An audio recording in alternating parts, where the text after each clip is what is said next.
Welcome to another episode of Chasing Labels.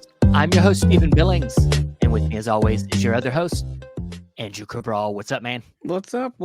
Yeah, we're back here once again for another fun-filled episode of Chasing Labels.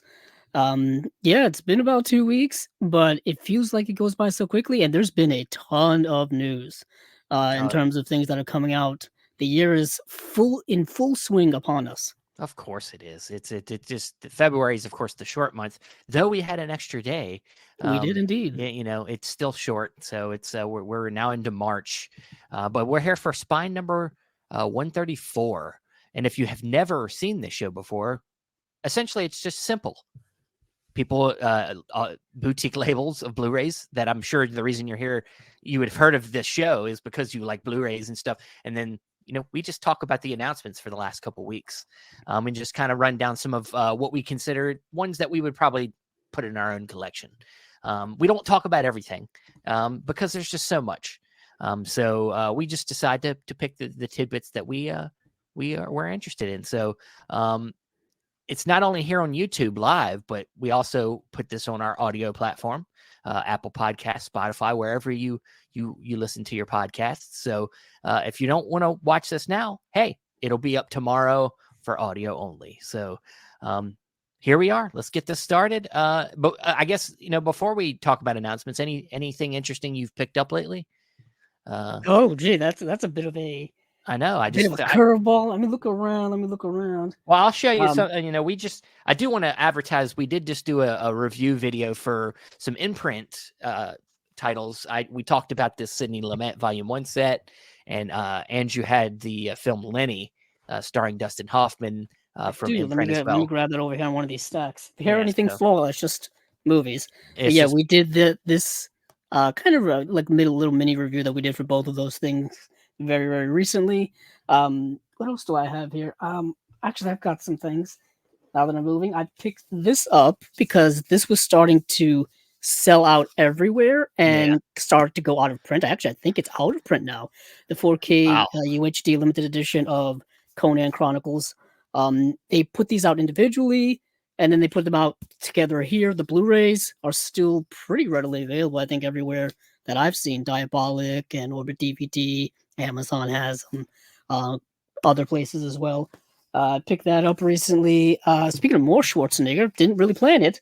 Kindergarten Cop. Yes. First time I've ever owned this movie since VHS. Yeah. And it was like, I'm pretty sure the first time I've rewatched it since the VHS days. So it was a shock. You must have a tumor. The detail and coloring on here and resolution a little bit better than VHS. Yeah, just a tad. You could say that. Yeah. It's a good watch. It's a fun trip down memory lane. Also a unique movie in Arnold's career. If you track Arnold Schwarzenegger's career, if you just track kind of the action guys trying to just make different movies in their careers, it's also interesting that have a midlife crisis and then start making comedies.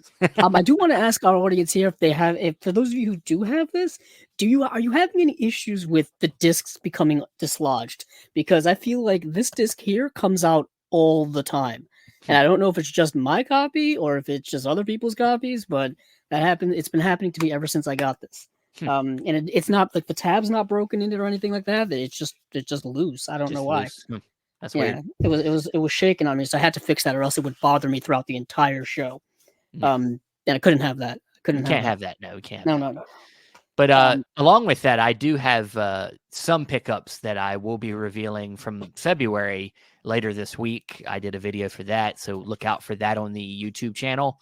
But if we're past all the little tidbits at the beginning here, let's move into announcements for the last couple weeks. Where do we want to begin? We want to begin with I would say I was going to go right to the earliest one. Okay. I don't know. I got my OCD makes me go in order sometimes. I was thinking Warner Archive. Okay. Is that cool with you? It doesn't matter to me. Gotcha. Let's do this. So, Warner Archive announced their March titles, appropriately so, since Stephen mentioned we are in March as of this video recording. Damn, they're already out? I know. I mean, that's the one of all the boutique labels that we kind of talk about. I feel like they're the ones that announce right before the next month. Like as soon as the next month's upon us. Well, technically, Vinegar Syndrome does that too. Yeah. But it seems like Warner Archive is very much in tow with that, which I guess is nice because if you want these releases, you don't have to wait very long to get them. Like they will be here very, very soon. And there were a few here that I definitely am interested in. Right off the top, They Drive by Night is the first one here. This is a film. I think this is this a Raoul Walsh film? Yes, it is. Raoul Walsh film starring George Raft and Ann Sheridan. Ida Lupino's in the film. Humphrey Bogart's in the film. This is a movie that I'd seen the DVD on the shelves many, many years, just doing shopping around different stores and whatnot. And I, for some reason, thought that this had a Blu-ray release already. That's what I was going to say. But it does not. It does not. There are other movies with similar titles. They Live by Night. Yeah, They Live by Night is what I got confused with. Yeah. Which has a Blu-ray release already. I believe that's the Criterion film, right? Yes. See, when I saw this, I thought of that, and that's why I confused the two. They were made around the same era, different movies entirely. But yeah, this is a really good film. I can't recommend it enough. There's a lot of Raoul Walsh films getting released lately, and I'm glad because a lot of his stuff was released on DVD for many years, and I kind of held off on buying those in the hopes that Blu-rays would come out. And lo and behold, here they are. Here they start coming. So we've got that film, and then we've got Three Godfathers. Now, this is a movie that I've been aware of for years. It's a John Ford film starring John Wayne. So not a big stretch there. Not a big stretch. They worked with each other many, many times throughout their career.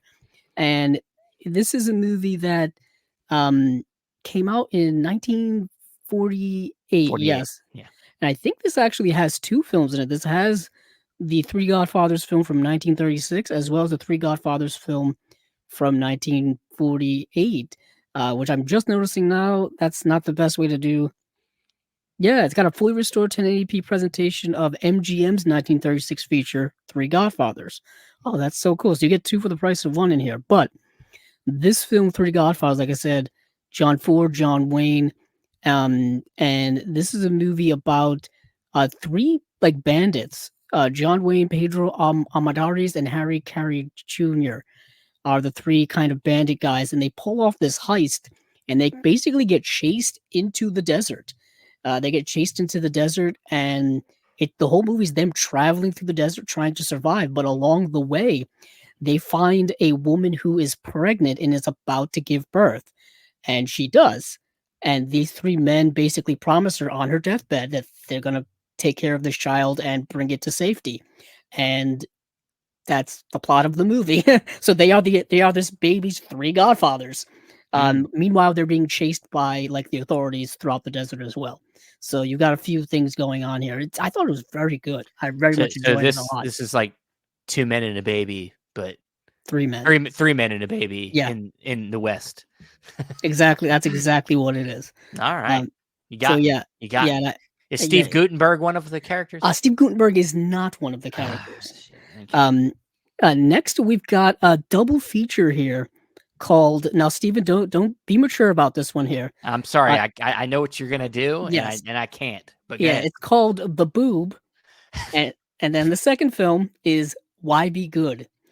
I told Steven to be mature about this. I had a cough. It was not... exactly. Now, The Boob is obviously a funny term by modern day perspective. Yeah. You know what I mean? Obviously. But back then it obviously had a different meaning.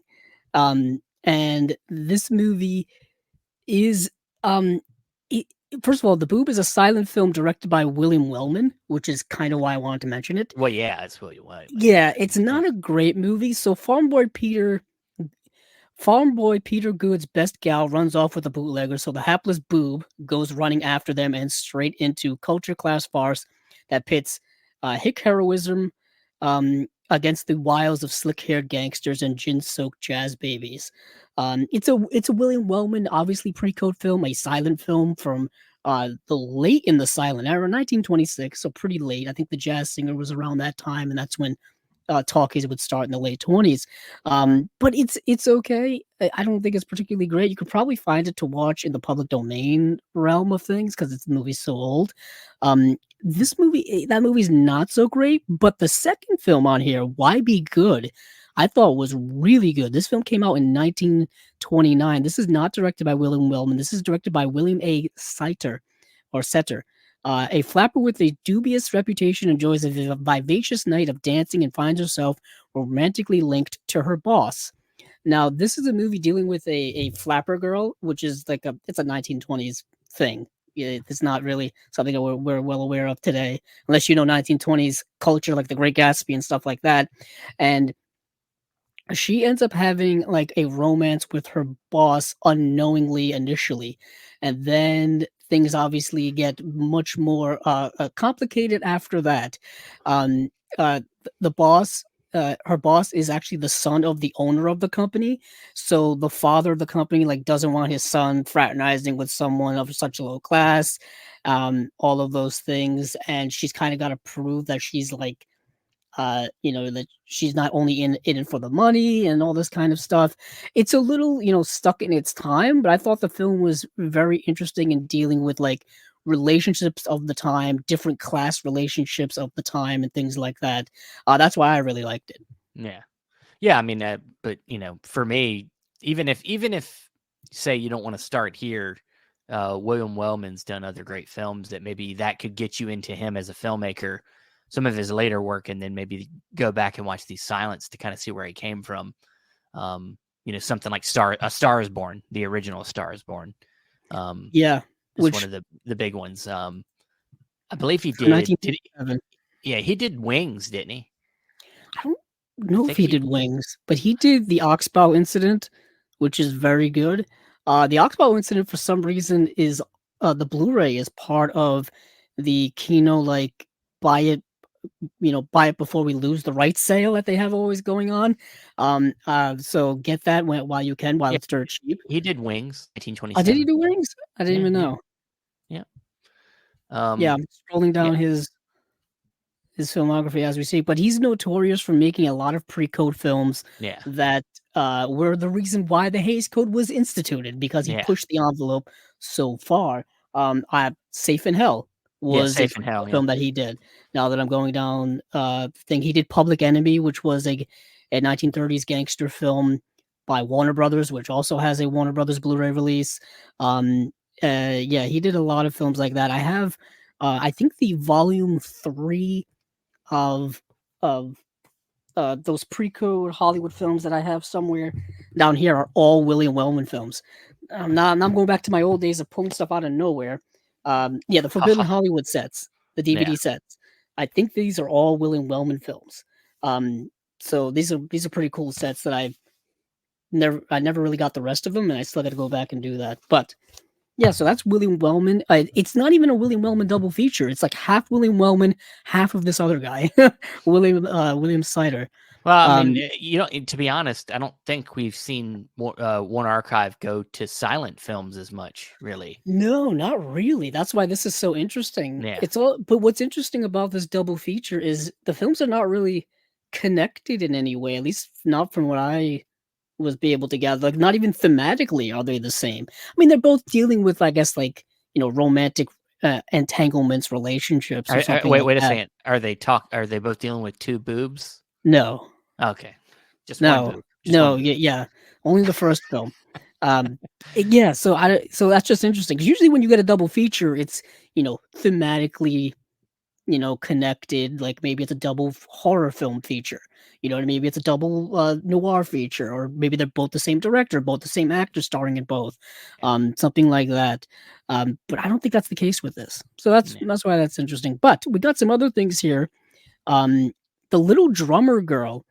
Now, this was a movie I did not get to watch, but I do want to add it to my collection because it's directed by George Roy Hill. It's directed by George Roy Hill, and it's based on a book of the same title by John le Carré, which I think he wrote the book like a year earlier. I think this came out in 1984, and the book came out in 1983. It's dealing with spy, espionage type stuff. If you know John Le Carre's work, that's what you're gonna get in this. But this one is interesting. It stars Diane Keaton, and she is an American actress disillusioned with her life, travels to Greece, gets recruited by an Israeli intelligence agency. There, she pretends to be the girlfriend of the dead brother of a Palestinian bomber. Very complicated plot already off the bat, but as you can tell, dealing with political stuff, dealing with espionage, and stuff like that. But George Roy Hill is an interesting director to me because I always got him confused with Walter Hill, and they could not be more different directors. They could not be more different directors. George Roy Hill did like Slapshot and The World According to Garp and The Sting and Butch Cassidy and the Sundance Kid. That's George Roy Hill. Walter Hill, different. Like he did like Driver. He does like he did an array of different types of movies, but they're all very his own style. Klaus Kinski is in this film. Oh wow! Yes, he is. Yes, he is.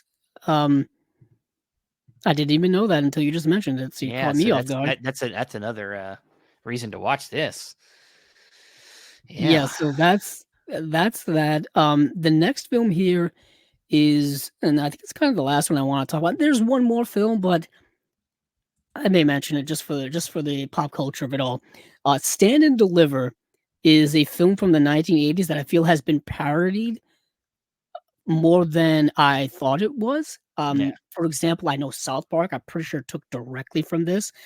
There's an episode of South Park where Cartman goes to the inner city to teach like a bunch of delinquent, kids, and I'm pretty sure they dress him up and make him act exactly like the character in this film, and the film is called Stand and Deliver, directed by Ramon Menendez, based on a true story, starring Edward James Olmos in the role of Jaime Escalante, who's a high school teacher, he basically like successfully inspires these kind of delinquent kids to become like to me it looks like the Breakfast Club to me. It's not. It unfortunately it's part of that cliched genre of somebody going to an inner city high school and you mean Lean on Me? You mean Lean on Me? Things like that. Yeah, like and then performing these kids who everybody's given up on because like Coach Carter? Yeah, movies like that. You're getting it free.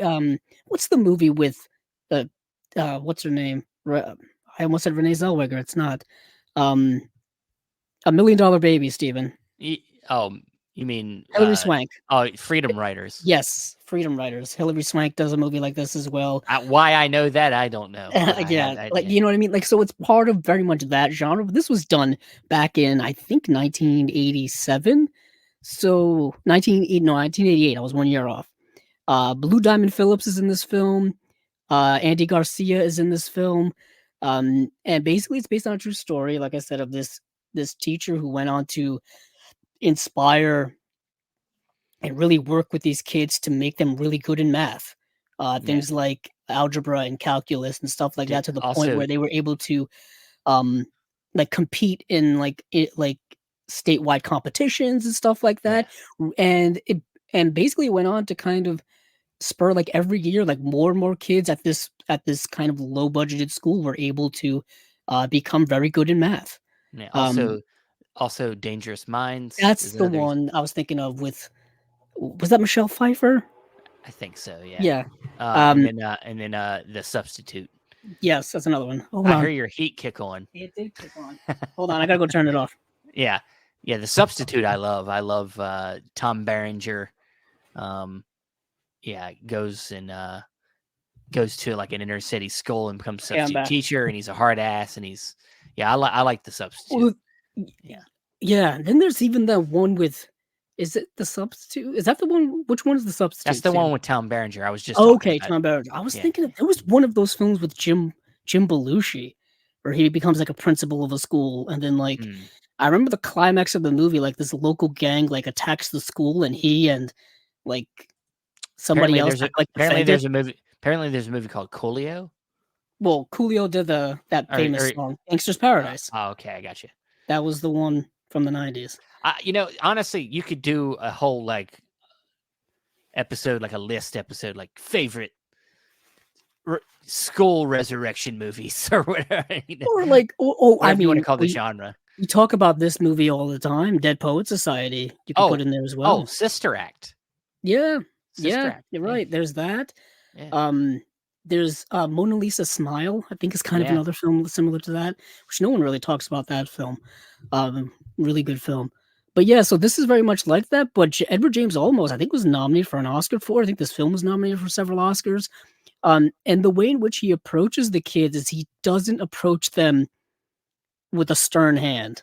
Yeah. Like he kind of works with them on their level, which I think is a rather unique thing. I mean, the whole education system and teaching and all that kind of stuff is a much longer conversation for a much different podcast, but it's just interesting kind of seeing this movie and its take on that.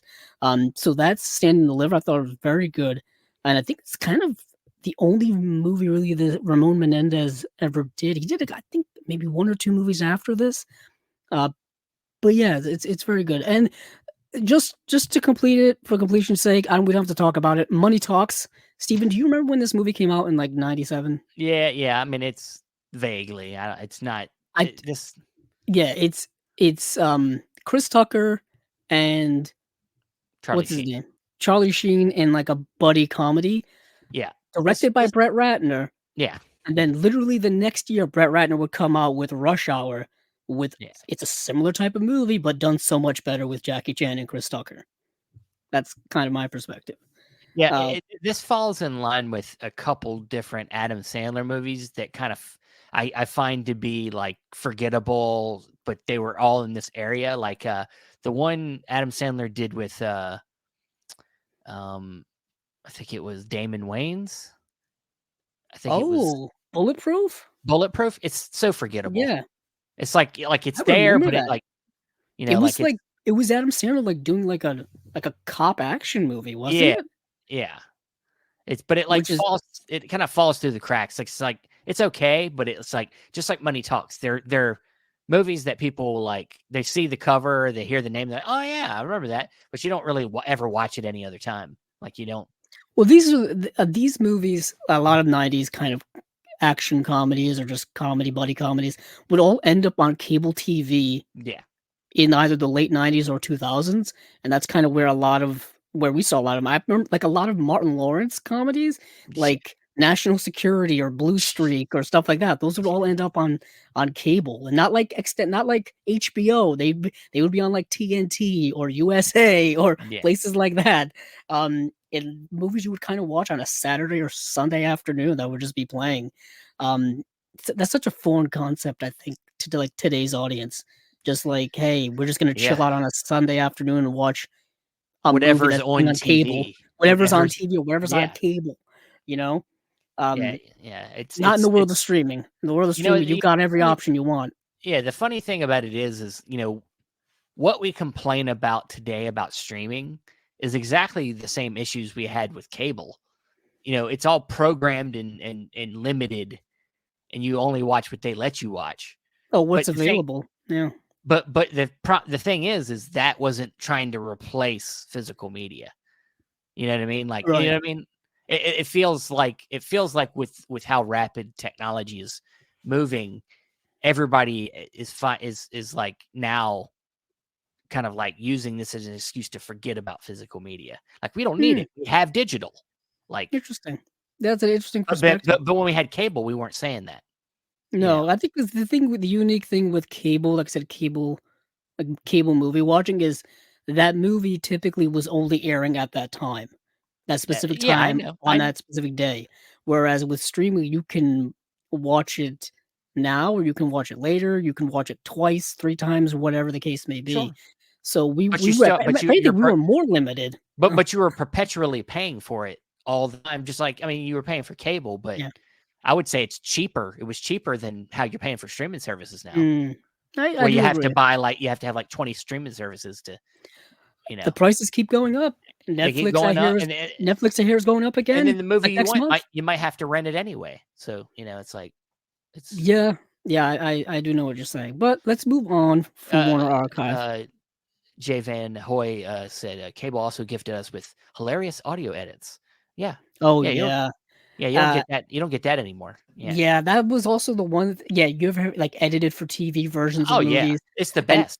not only that, they would put those on some DVD releases as well, just as a joke, and it was hilarious. When Would they also change suck. the cuss words and stuff like It would "holy change. spit," Yeah, like, that's what I meant. But they would yeah, also cut 'em they would also cut movies down for commercials because yeah. of commercials. They wanted to get the ad money in and the ad revenue. That's what you see a lot of that with television when a lot of DVDs were coming out from television series. Would it be the broadcast versions or would it be the syndication version? The syndication version being the ones slightly edited down to fit more commercial time in there. And it's also funny, once again, I make a comparison between cable and streaming.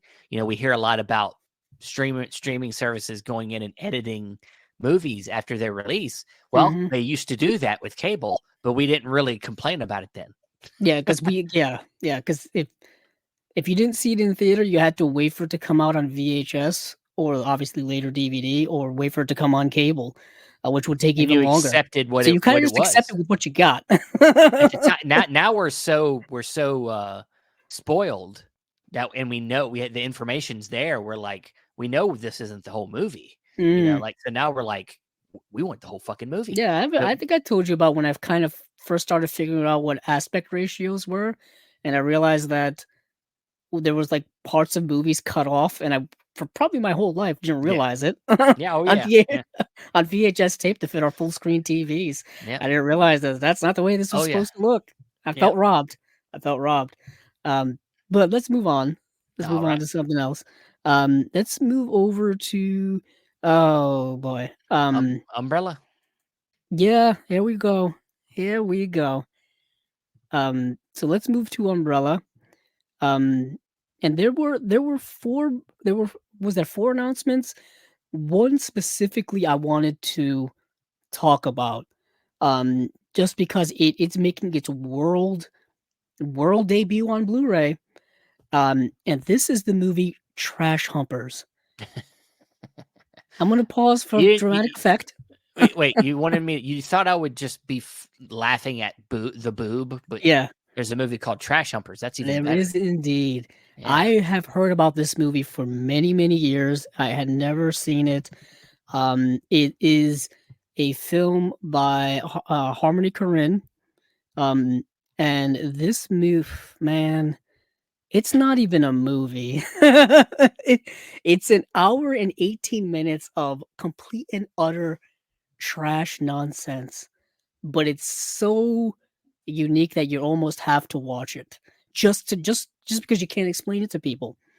Um, it's a movie that was shot on VHS, edited on VHS, probably put out on VHS. So I'm fascinated what this Blu-ray is going to look like just from that perspective. And basically, it's just a series.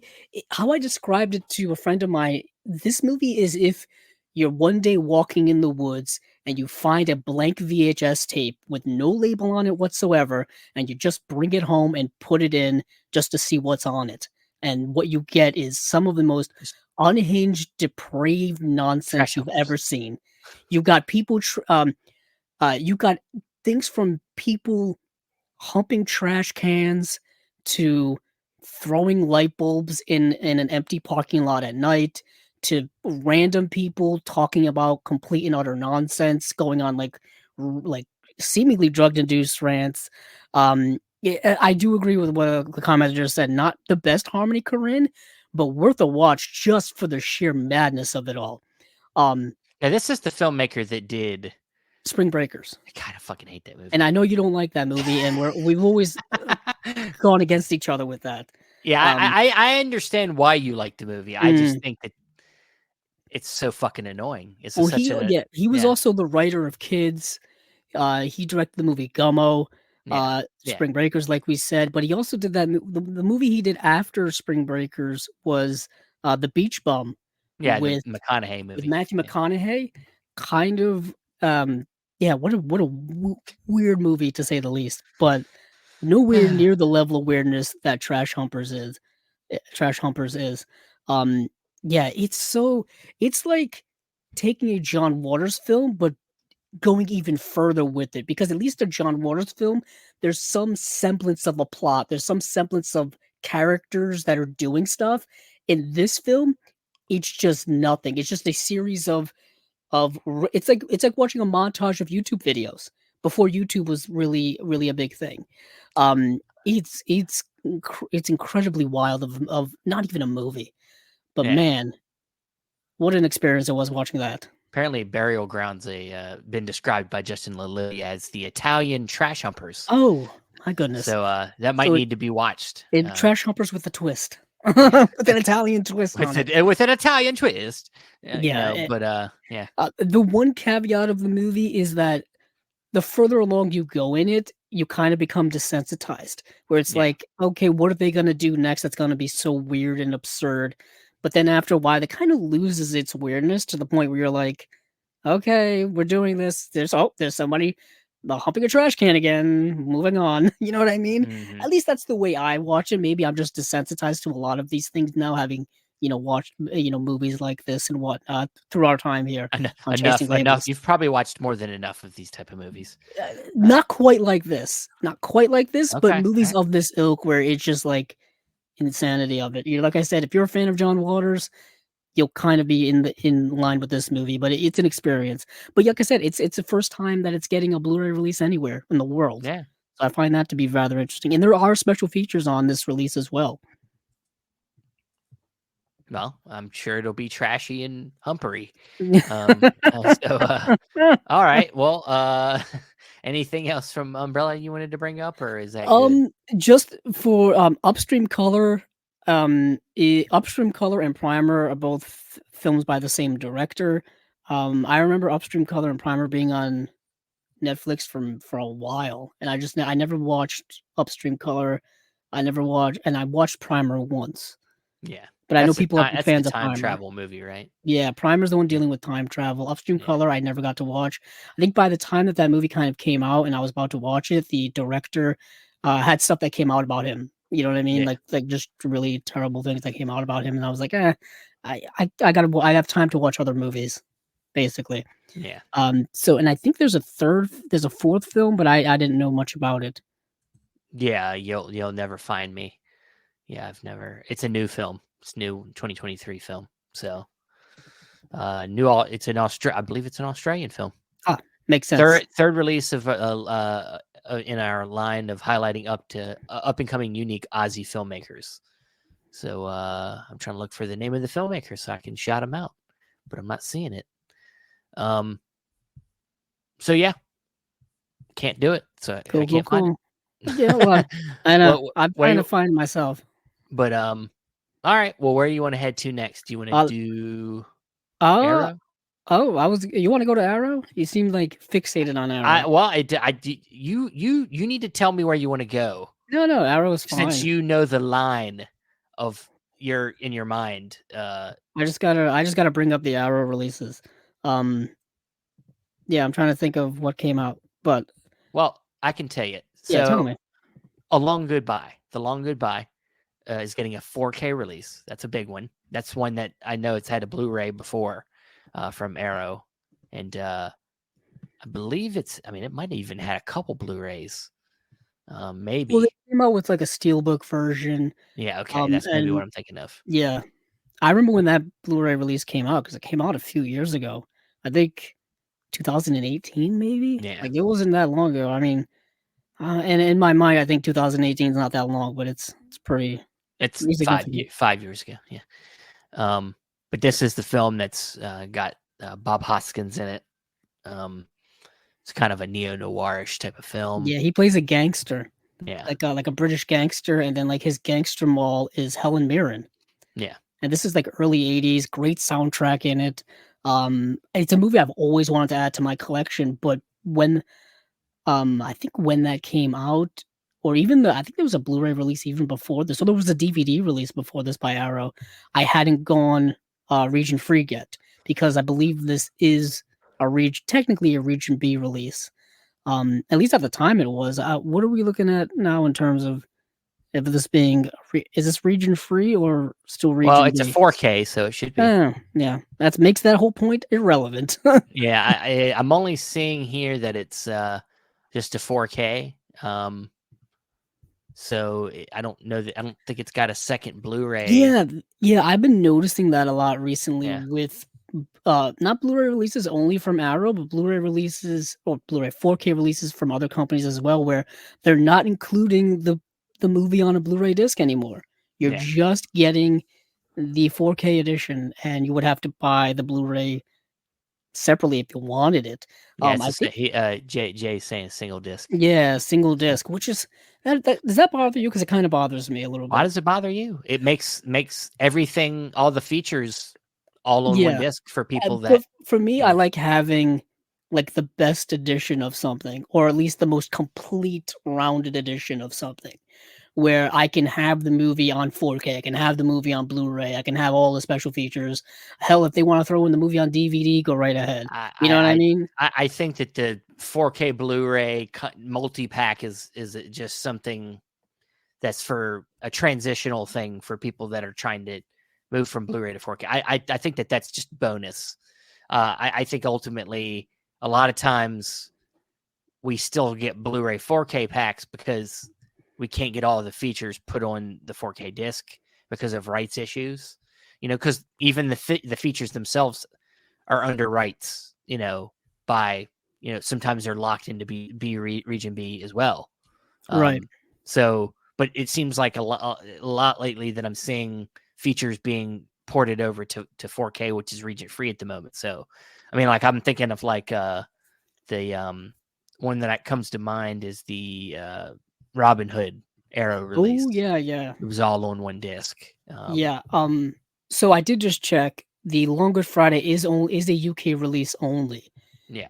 So, I mean, you could probably find it at Orbit DVD here, at Diabolic, Yeah. places like that. Amazon USA probably won't have it, unless you wanna buy from a third-party seller.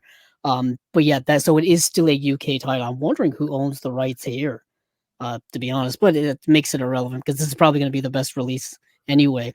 I Um, want to say Kino put out a Blu-ray of it in this. I think it was kind of not an off-brand company, but there was a Blu-ray release here. Yeah. Long Good I almost put the Long Good Friday had a Blu-ray release here in 2010. I do remember that. God, it's a long Uh, time ago. Image Entertainment. Okay. Image Yeah. Entertainment, I don't think exists anymore. Yeah. I think they were bought by Paramount. So Paramount has the rights, I'm pretty Okay. sure, because Image Entertainment also used to put out the seasons of the Twilight Zone series from the Mm, '60s. And then those got bought, so every time you buy, like, a complete series set of the Blu-rays of the Twilight Zone now, it's a Paramount release. yeah. So I believe that's them now. Yeah. Um, So Jay Van Hoy says he appreciates these 4K, everything on the 4K release because he's not region free. So, yeah. you know, So basically, yeah, someone like that would only have access to the movie and probably the audio commentary that's on the yeah. 4K disc, and then all the other good special features were relegated to the Blu-ray. Yeah. Um, So but they seem to be trying to work around that with some release. It seems a lot lately. So, but one of the other releases that I think is a big deal for people, and I know you're excited about this. I would think is Crimson Peak getting a yes, 4K oh my goodness. because I know you've been So talking about wanting this Blu-ray, I think for as which long as I've known which Steven. which I have it right here. Here Yeah. it is. So I missed out on that limited edition release Yeah, from years ago, and trying to track that down has been a chore for a yeah, reasonable yeah. price. You know what I mean? Now, what I wanted to know is it describing that the package is going to be the same kind of package as this? It looks like it, Like it's going to have this book opening like this, hold or on, it looks like it has, you know, like, is that a poster as well in there? it says there's a poster in there, but Mm, is it going to be this whole elaborate, like a thing that fold-out? I Oh, just things are dropped on the dropping floor? like flies over there. Yeah, yeah. It's going to be this whole thing like this. That's what it looks like. If I look at the picture on, yeah, it looks like that. Obviously, the box looks like one disc, though. How many discs are in that set, Steven? One. Oh, okay then. Yeah. Maybe. Oh wait, no. There's there is a separate, I believe, bonus disc. Maybe There's a Blu-ray of a bonus disc, and then there's this is a book. This is a book. Okay. So there is one disc. Okay. Yeah, this looks like another one disc set as well. Yeah. But the package art is what's always drawn my eye to it.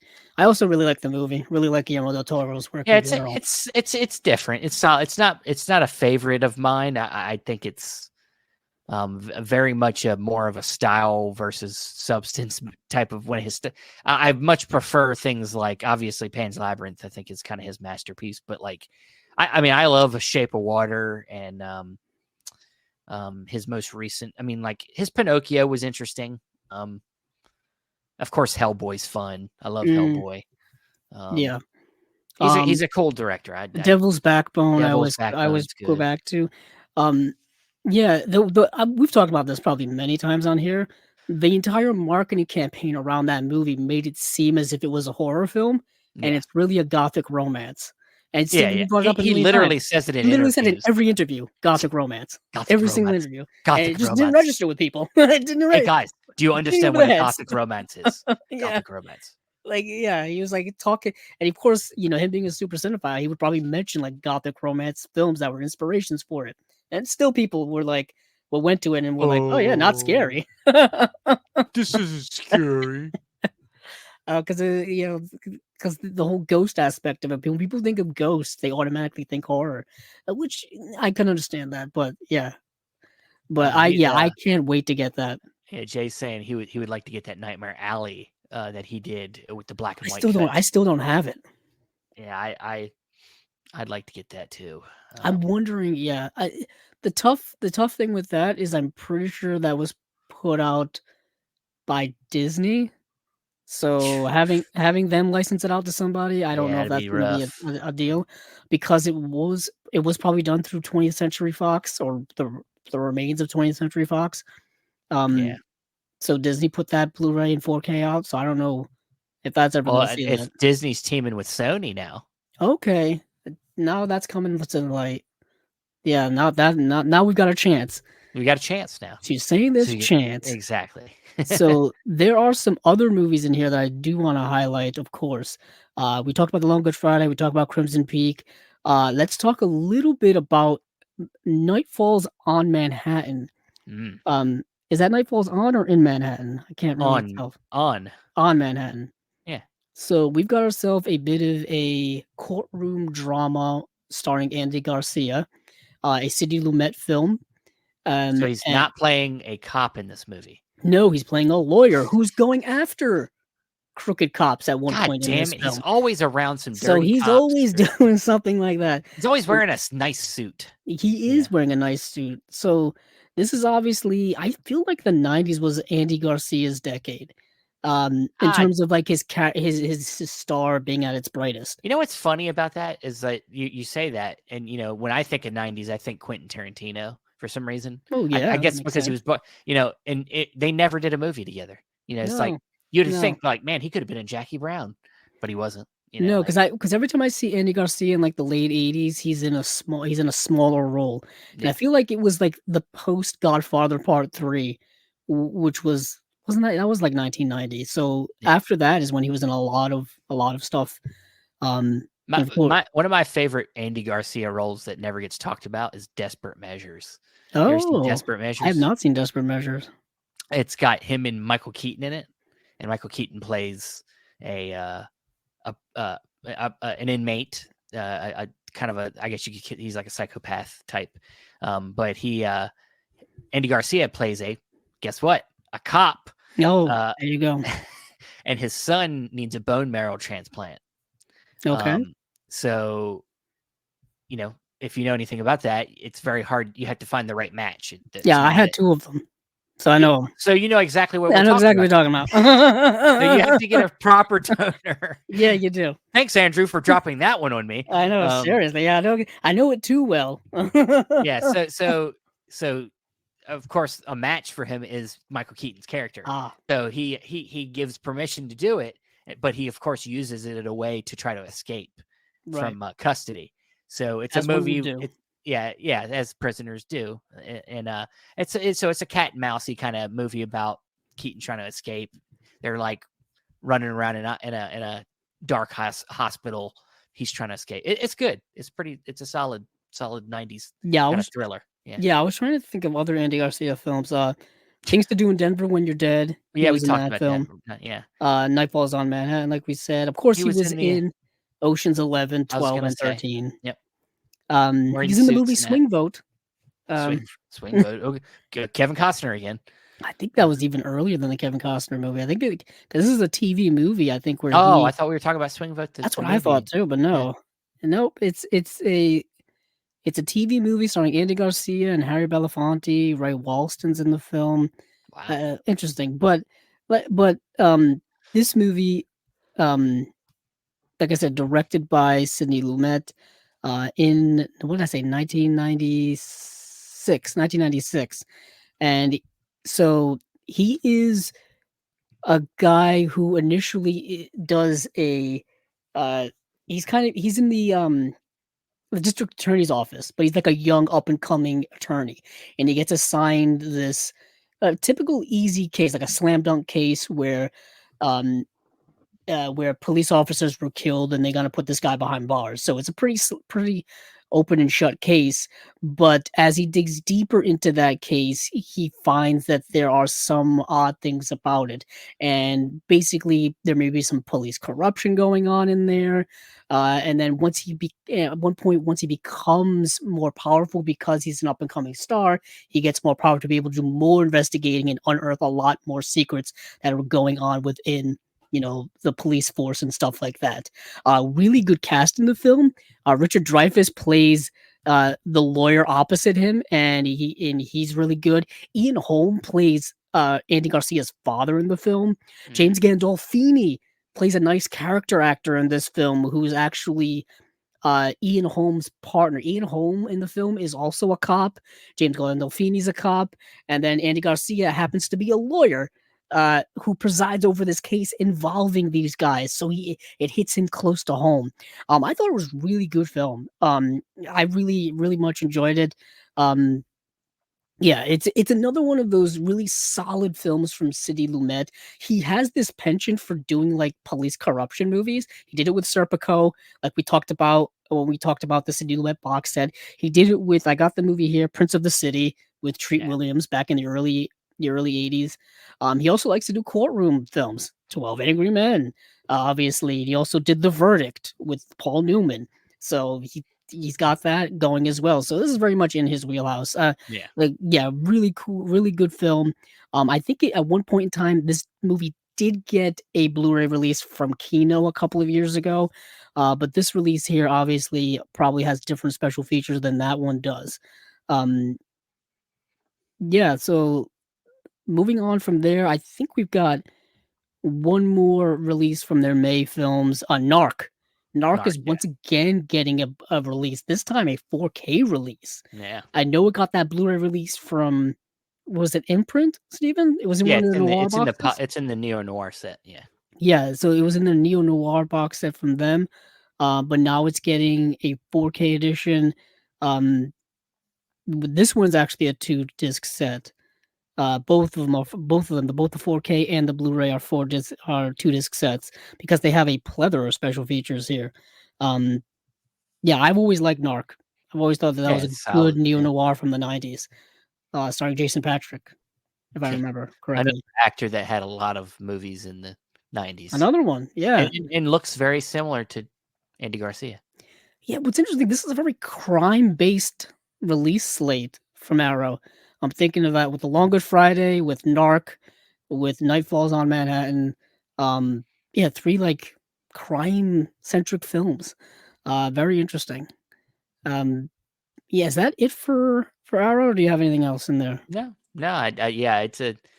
It's a solid slate, but yet very familiar slate. It's a lot of stuff that we've seen get releases before, but with Night Falls on Manhattan is a nice kind of surprise there. It's a good one. Like we said during our Imprint review, I plan to get all Lumet stuff, so that'll be an exciting one to get. So yeah, I'm with you with that as well. But moving on from there, I say we go over to Kino because Kino has 3 releases that I want to highlight. for people. What does that sound like? What am I? What does it sound like I am? Crying? Yeah. And what cries? Babies. Oh yeah. That's Oh very my true. God. Come on. I don't know what I don't know what this reference is. Yeah, one of the movies they got releasing. What are you? Oh, it's Crybaby. Oh Holy my heck. geez. Now I'm putting it together. Son of a bitch. Oh man. Never ask Andrew to play you know why? Because the first film I want to talk about is not that That's movie. Because he's not he's got his own order in his own mind. I do. It's like if I don't go through it, it throws me off. Yeah. I guess you know what? I will talk about Crybaby now since Steven had that transition. Now, it's already, the joke's ruined. It's fine. It's fine. Oh, very true. But coming April 30th, you John Waters fans better get ready. April 30th, 4K UHD Blu-ray of Crybaby, 2-disc edition.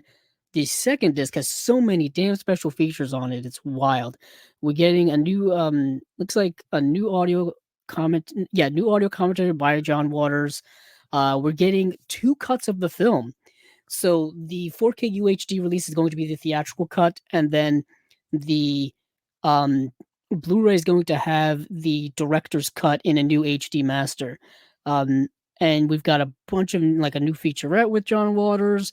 We got a bunch of other stuff. This movie's been released on both DVD and Blu-ray before, but never at this deluxe level. I think I have the old Blu-ray of it. Obviously, this is a much bigger upgrade.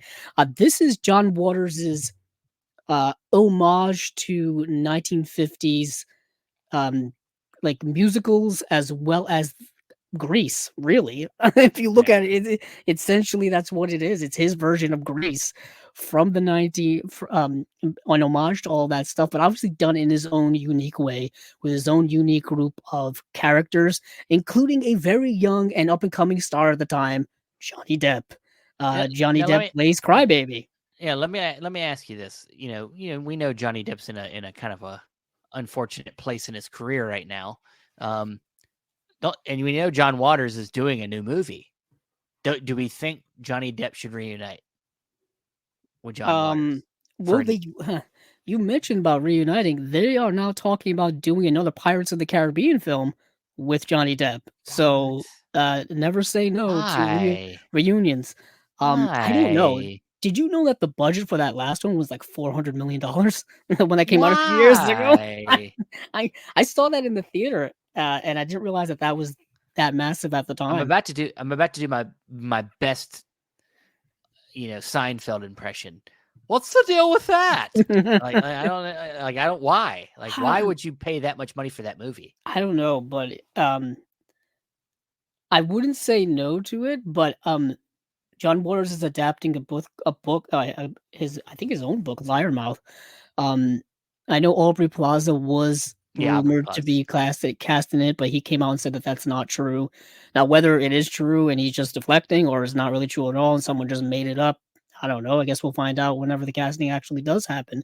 But I would love if he would get some of his old people who are still around to be in this film, and even small cameo roles. Yeah. You know what I mean? That would be really cool. Like even someone like Ricky Lake or Mink Stoll, people like that who were in previous things. Or even Johnny Knoxville was in the film that he came out with 20 years ago.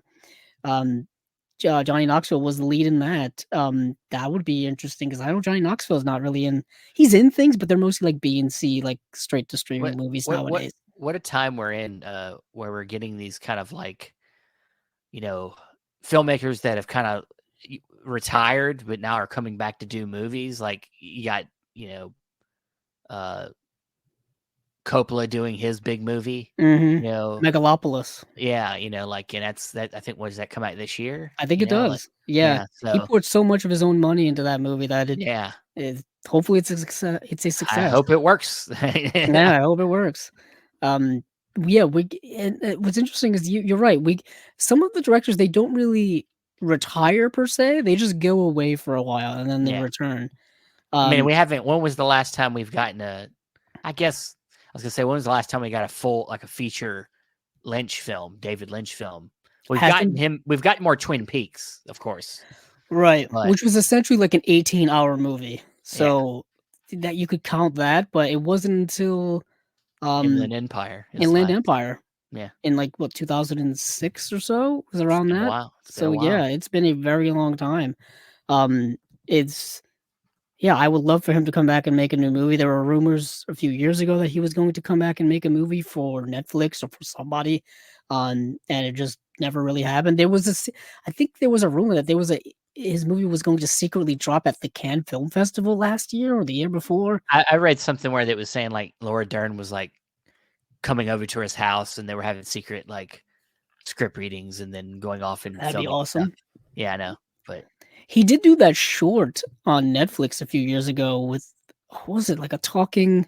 he's like a talking rabbit or something. Yes, It's a toy maybe not rabbit. a talking rabbit. I think it was a I don't know. talking monkey. Monkey. That's it. It I is think a that's what it monkey. was. Of Yeah. course, he's been doing during the the COVID pandemic. He was Weather reports. doing No. his weather reports every day on his YouTube channel. Yeah, it was Yeah. amazing. Yeah. He would also he would like pull numbers out of like a thing as well. He was doing that for a while. This is some crazy stuff. Um, yeah, awesome stuff. I'm trying to find out what that talking. Oh, what did Jack do? Yeah. That's what it was. Yeah, with the talking monkey on Netflix. Baffling. Well, that's But the anyways, legacy of David Lynch. It's yeah, all it's all baffling. It's all on brand though. all brilliant. Let me see. Yeah, so that was Crybaby. I'm definitely gonna get this. This is something that I definitely want. Yeah, it's Johnny Depp's in the yeah. film. I'm getting. I'm with you. Yeah. Well, I'm trying to see who else was in this. Oh yeah, Iggy Pop is in it. Tracy Lords. Um, yeah, it's great. It's great. So moving on from there, I did want to highlight a couple of other films here that Kino's putting out also in April. April 23rd on Blu-ray and DVD is another film from Nancy Savoca. We went from having like no Nancy Savoca to having like three of her films and films that she had done all in a row coming out. This is the Nancy Savoca film from 1989, which was a Sundance Grand Jury Prize winner. It is a movie called True Love. It's a seminal work of Italian American cinema. Yeah, I'm trying to remember because I watched this and now it's all. Oh yes, okay. Now it's coming back to me. I blanked there for a second. We're out of order. It's messing up your mind. I'm sorry. Yeah, that's why it is. So this movie is fascinating because it's a movie about this young couple. When I mean young couple, I'm talking like probably like early 20s, and they're about to get married. So it's dealing with all of the last minute preparations to get married, like getting all the tuxedos, getting booking the hall, the catering, and flowers. I'm telling you, that's and not all last stuff. minute. That's not last minute stuff. I know, but they did it at the last minute. That's some like first thing stuff. Yeah. You know. From our perspective, not even from our perspective, just like Steven's saying, from a general perspective, these are things you have to do like months in advance, and they're doing this really at the dealing with last catering second. in the last week. Yeah, they're getting this, done at the last week. But the caveat of this whole thing is they're also getting the last minute cold feet. They're getting the trepidations. They're getting last minute regret. They're like, do they really want to get married? Do they not want to get married? Is it too late to call everything off? Should we call everything off? And then they argue with each other too. So you can see that there's a friction there even before this marriage even happens. You can tell that there's problems going on, and it's not irrevocable problems, but it's problems that young people have in relationships that probably need to be worked through before you make a commitment like marriage. You know what I mean? Like, for example, like the husband, the boyfriend, fiance character, like he wants to do like not immature things, but he's young, he's in his 20s, he wants to hang out with his friends and party and stuff like that. You know what I mean? And he doesn't think there's anything wrong with it. He doesn't understand why his fiance is upset with that. Especially when the next day he's hungover and he can't go and do the plans for the wedding like we were just talking about because he was irresponsible the night before. You know what I mean? And it brings up these arguments of like, you see a lot of young people get married and you see their marriages don't work. You know what I mean? And so it kind of evokes a lot of those things. Not just me kind of viewing it from a modern lens, because specifically people of that era, the people who would get married in their 20s or 30s in the 80s, a lot of them ended up divorced. When I was watching this movie, I was thinking of my parents' generation and like around their generation. My parents got married in 1980, and they've been together ever since. But pretty much most of their like family members or their friends who got married around the same time, 70s, 80s, all ended up getting divorced. And they all ended up having multiple marriages that ended not so well and stuff. And this movie just made me think of that generation. And perhaps a lot of them got married too young because of the ideas of tradition, and this is just what you did during that time in that era. There are a lot of um, articles that come out now of why millennials are getting married much later in life. They're getting married in their 30s or even Oh, close to hey, 40. hey, how you doing? And Steven is one of them. I You was know what I mean? Just literally 30. So yeah. yeah, literally kind of just like because you Um, need to reach a point, I think, especially now with a more stable life. You know what I mean? It helps significantly. You know yeah, what I I mean, mean? you know, I think sometimes it ain't by choice, but it's it's one of them things where I think as the world has changed, it's caused people to have more knowledge about what their options are in the world, and so I don't think people are in such a hurry to get to that life. Now, I will say, some things that hold up progress, like getting married, is well, laziness. Mm, A lot okay. more lazy people hanging around. Especially guys. Let's say let's be honest. Guys can be pretty lazy. Mm, So a lot of us hanging around the house, staying with their parents, living at home longer past the threshold of normal. I did it. I was living at home till I was 25. I mean, like I moved out, then I kind of bounced around, and then I moved back home.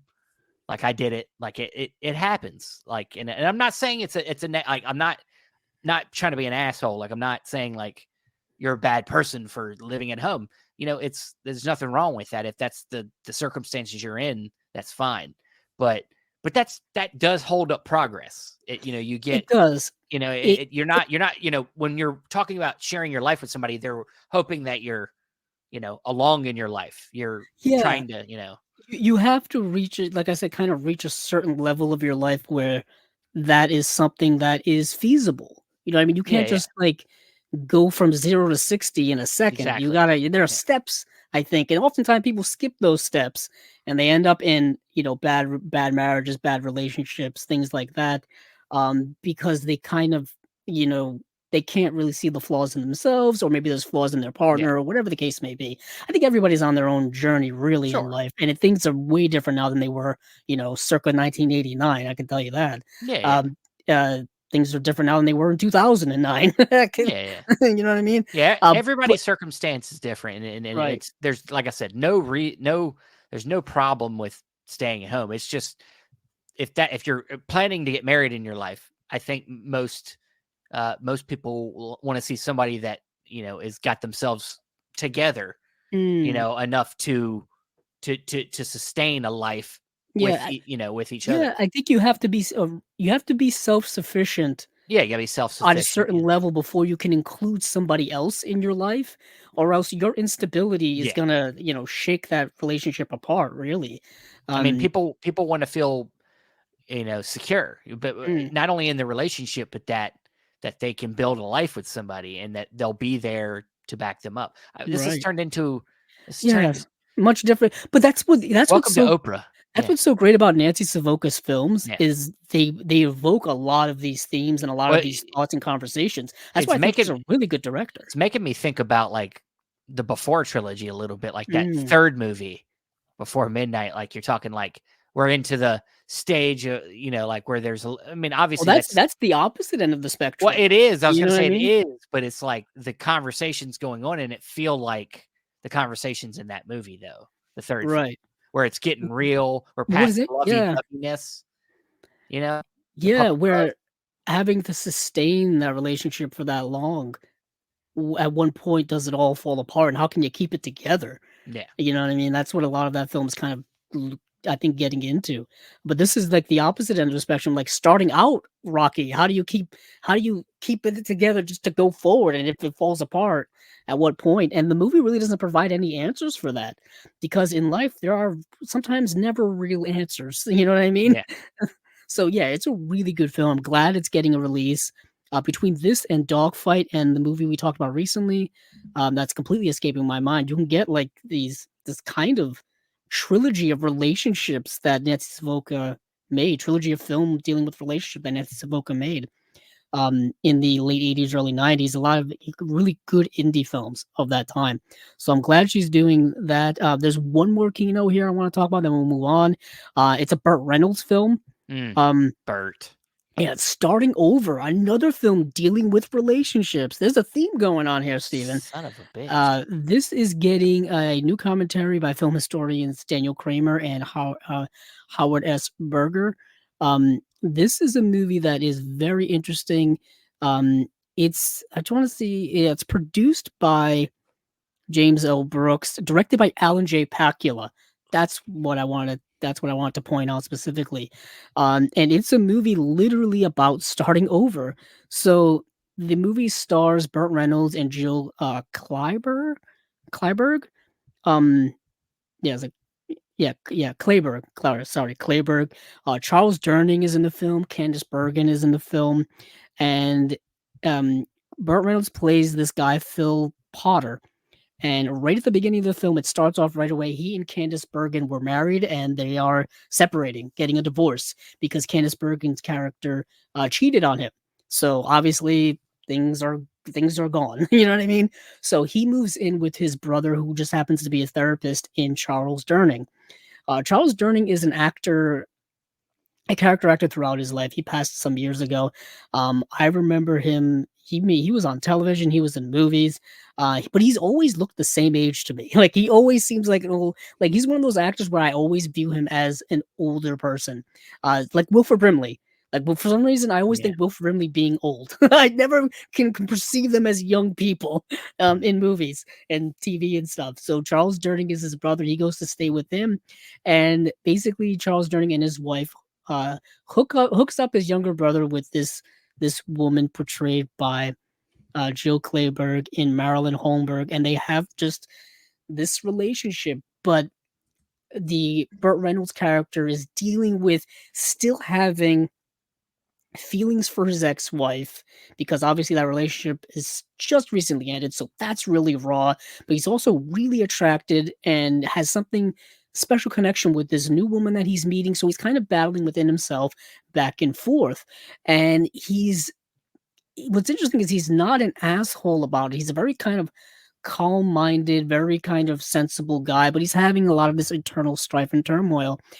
He also goes to like a therapy group, or like not a self-help group, but like a therapy group for people who I guess were recently divorced, like recently divorced guys. Support group. A support group. That's what it is. And he goes to a group of guys who are just struggling with a lot of that stuff as well.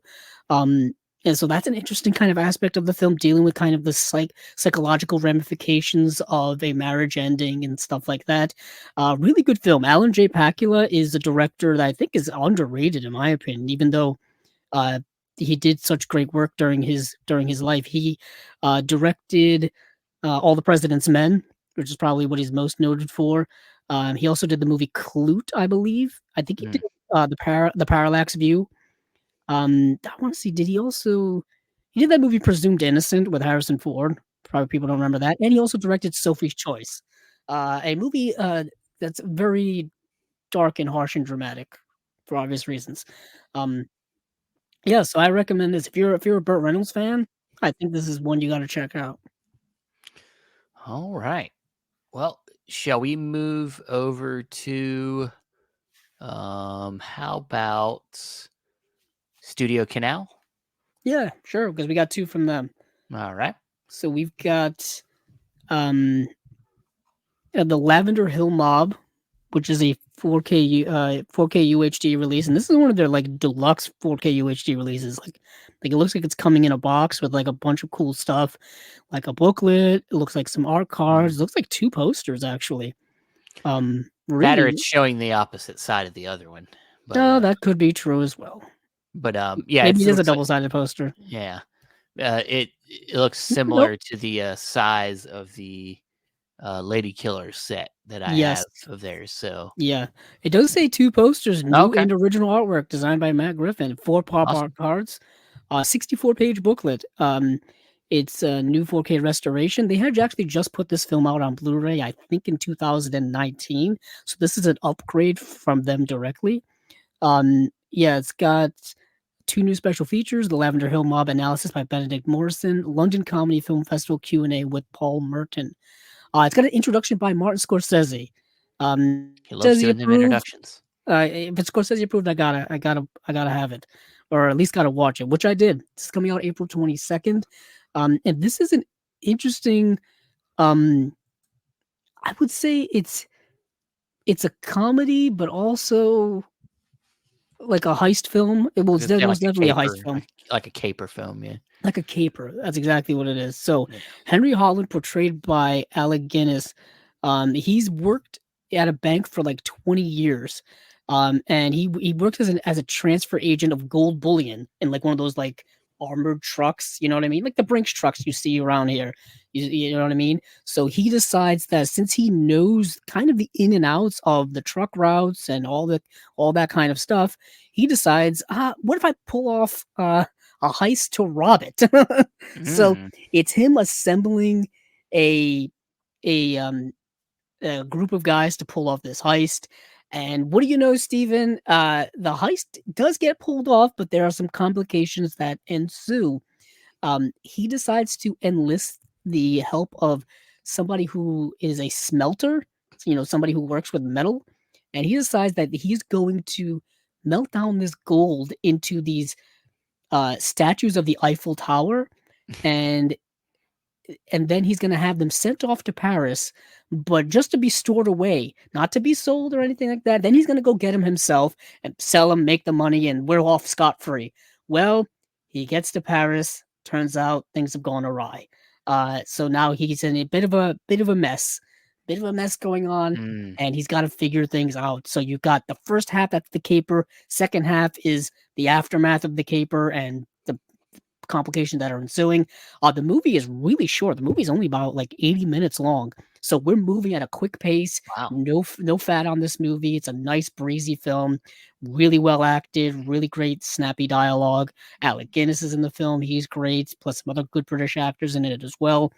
Yeah, I enjoyed the heck out of this movie. It's really, really entertaining.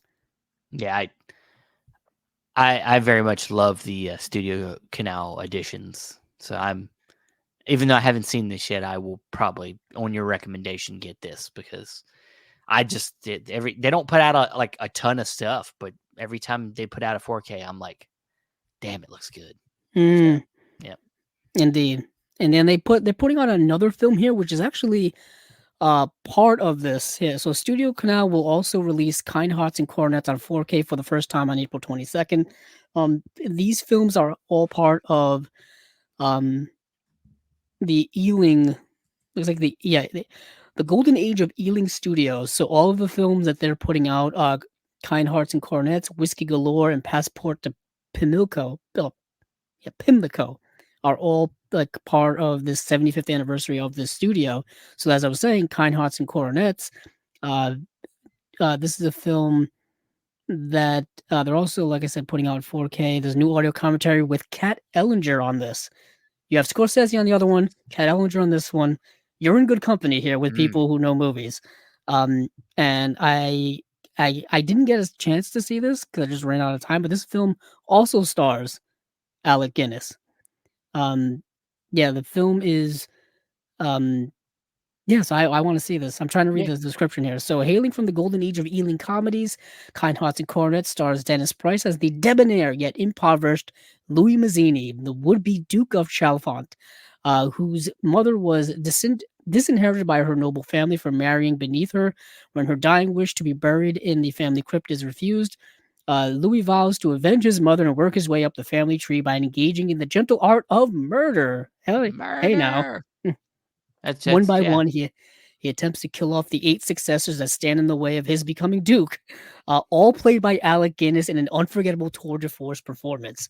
That sounds kind of amazing. Sounds great. Yeah, I didn't mention this before, but at the very beginning of the previous film we just talked about that I'm blanking on because my mind is moving a million miles a minute, the Lavender Hill Mob, I believe there is a small appearance by Audrey Hepburn, and it's her first appearance, I believe, in a film ever. And she was supposed to be in the film a lot more, but for some reason there was a scheduling issue and she could only be in the film very briefly. Yes, she plays a character called Chiquita, and she basically just comes up to Alec Guinness at the very beginning of the film because the film is framed in the way in which he's telling a story. And at the beginning, he's in like this restaurant place, and she's like there. She just comes up to him, says a few words, and goes away. And I'm looking at it, and I'm like, that's Audrey Hepburn. And lo and behold, it is. And this is a film from 1949, I believe. So it's well before she was a well-known, actor or actress. I mean, so yeah. So if you want to see Audrey Hepburn's first on-screen appearance, I believe it's in that movie. That's just another little extra wrinkle that I picked up along the way. But yeah, so Kind Hearts and Coronets, the Lavender Hill Mob, Studio Canal 4K releases. They put out great 4Ks. Yeah, Steven, I'm liking that. Yeah, most definitely. Yeah. How about we move over to Imprint? Yes. So we've got a full slate of Imprint stuff. Let me get out Imprints. Let me go to their website. Trying to figure out what the best place is to look at their stuff. So what month is this release slate from? I want to say it is April, and I am wrong. It's May.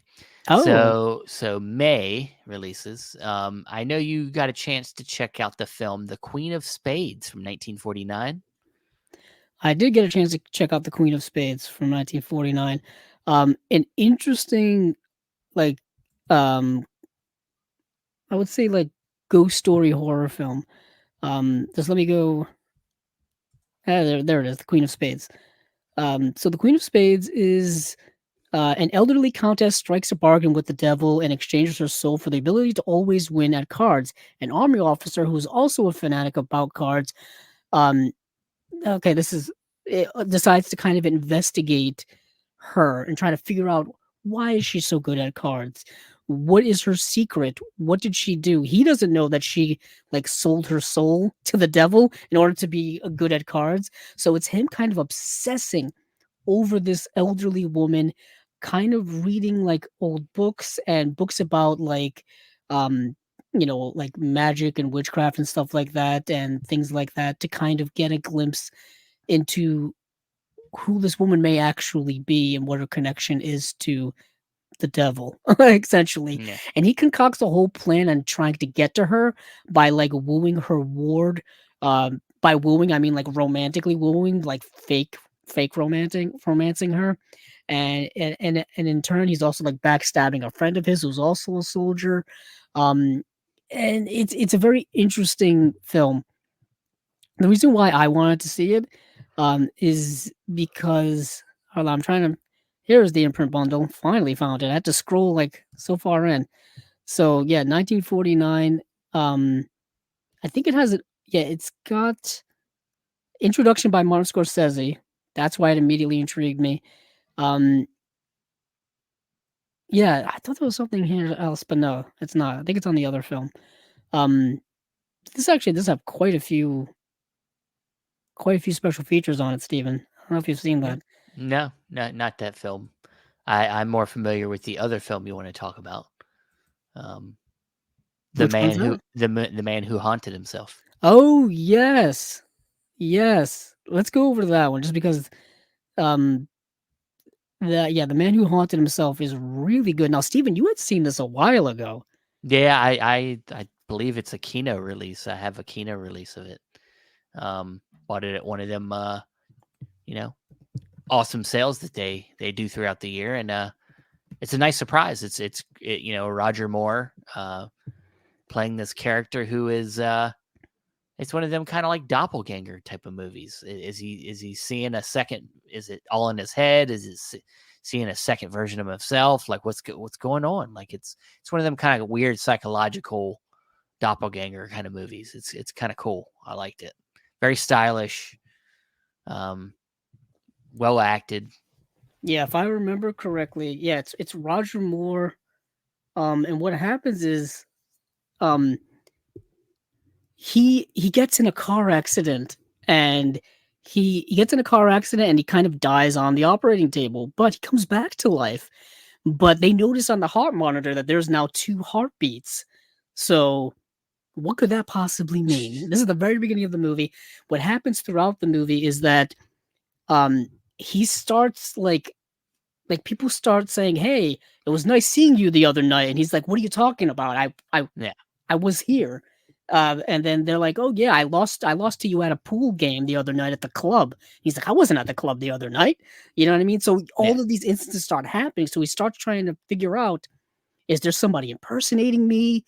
Am I losing my mind? What's going on here? It's almost like Memento, but like it's like Memento, but in forward.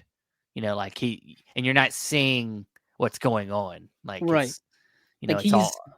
Yeah, he's figuring out what he's done through and other people telling him. What's cool about the movie, you're getting little hints as you'll see somebody sitting in a car lighting up a cigarette, but you won't see their face. Yeah. You'll see a silver car parked outside of his house, and you're like, whose car is that? You know what I mean? Like, there's little hints throughout the film, and I think that really goes back to who directed this film is Basil Dearden.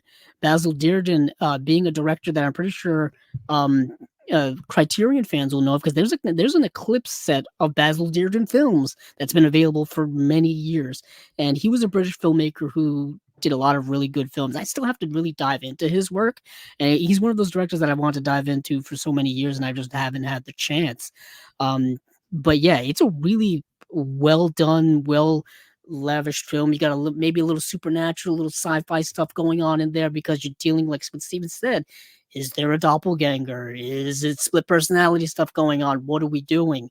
And the film does a really good job of kind of holding all those cards until the very end, until everything is kind of revealed.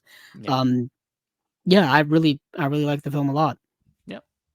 But yeah, you were right, Steven. It did have a Kino release from several years ago, 2019. So, but this one definitely probably has more in the way of special features and stuff like that. Yeah, it's got a new audio commentary with authors Jonathan Rigby and Kevin Leon, and then a new interview with Roger Moore biographer Gareth Owens. So yeah, I mean, you also get an episode of Alfred Hitchcock Presents The Case of Mr. Pelham. That's what so this story was already adapted in an episode in 1955 of Alfred Hitchcock Presents. So this is like the feature-length adaptation of this story. It's based on the original novel, The Strange Case of Mr. Pelham being the Roger Moore character. So that's really cool. I think that's a little extra wrinkle in here. What else did I put on? I'm trying to read our notes here. I think other than that, I think we've won everything except for Vinegar Syndrome, Vinegar Syndrome. I'm trying to think of it. That was everything. Yeah, that was everything from Imprint that I wanted to take a look at. Let's see. Yep. Yeah, that looks about right. There is one thing. Janus Contemporaries is putting out a new film, Steven. I don't know if you saw that. I did. You had to remind me of the movie, but I did see it. Okay.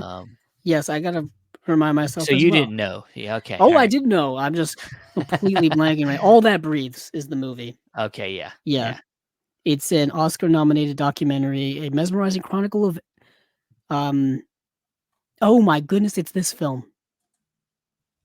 Oh my goodness! With the bird. It's the one with the bird and the guy, the one that won best documentary. Yeah. And people were not because something else was supposed to win, and this film ended up winning, and it pissed off a lot of people. I think so. But anyway, that's getting a Janus Contemporaries. I like to keep up with the Janus Contemporaries just to see what they're doing. Yeah, let's go to Vinegar Syndrome just because you got some stuff there that I need to talk about. Got to talk about them. Well, I know you need to talk about Singapore Sling. I do need to talk about Singapore Sling. Holy hell. This is a movie. Shitballs. I saw people buzzing about this online. I saw a tweet from our friend Sister Hyde, who immediately pre-ordered this. So Singapore Sling, oh man, what a movie. So I'm just gonna read this here. On a dark and stormy night, mother and daughter, a wealthy pair of psychopathic killers with a penchant for murdering their servants, happen upon a badly injured man laying dying in the mud. Bringing him back to the opulent villa, they begin nursing him back to health, and they name him Singapore Sling. And the reason why they name him Singapore Sling is because he basically collapses at their door, and the only thing that he has of identification on him is a recipe for the cocktail Singapore Sling. So they call him Singapore Sling. Now, this movie is shot entirely in black and white. It is a film noir, erotic thriller. It's horror. It's drama. It's wild. This is it's also trashy as well. So, man, how do I say this? If you're squeamish when it comes to things like violence and sex, things like that, this is not the movie for you. This is not the movie for you. Steven, do you remember the kind of not violence, but just like the gore on screen in I Saw the Devil, where you've got like buckets of blood and organs and things like that? You get this in this movie. It's in black and white, so it kind of, blocks the horror of it at all, but it's so much in your face and unapologetically so. And then the film also is so overtly sexual because basically what they do to this Singapore Sling guy is they keep him as their sex slave. And so a lot of sexual scenes in this film, they're not very sexy. They're more uncomfortable, erotic to perhaps some, depending on who you are as a person. Weird stuff goes on in this movie, but you get this mishmash of all of these different elements, like meshing and colliding with one another. And what you get is just a brilliant, bold film that is, like I said, absolutely insane. But wild film. Like unlike some things, unlike you've seen. This and Trash Humpers would be a wild double feature. Wild double. This film though is a better film. It's artsy. It's, like I said, black and white cinematography. It's got the film noir notions in the film. It's dealing with femme fatales, if you will. It's got an overarching narrative.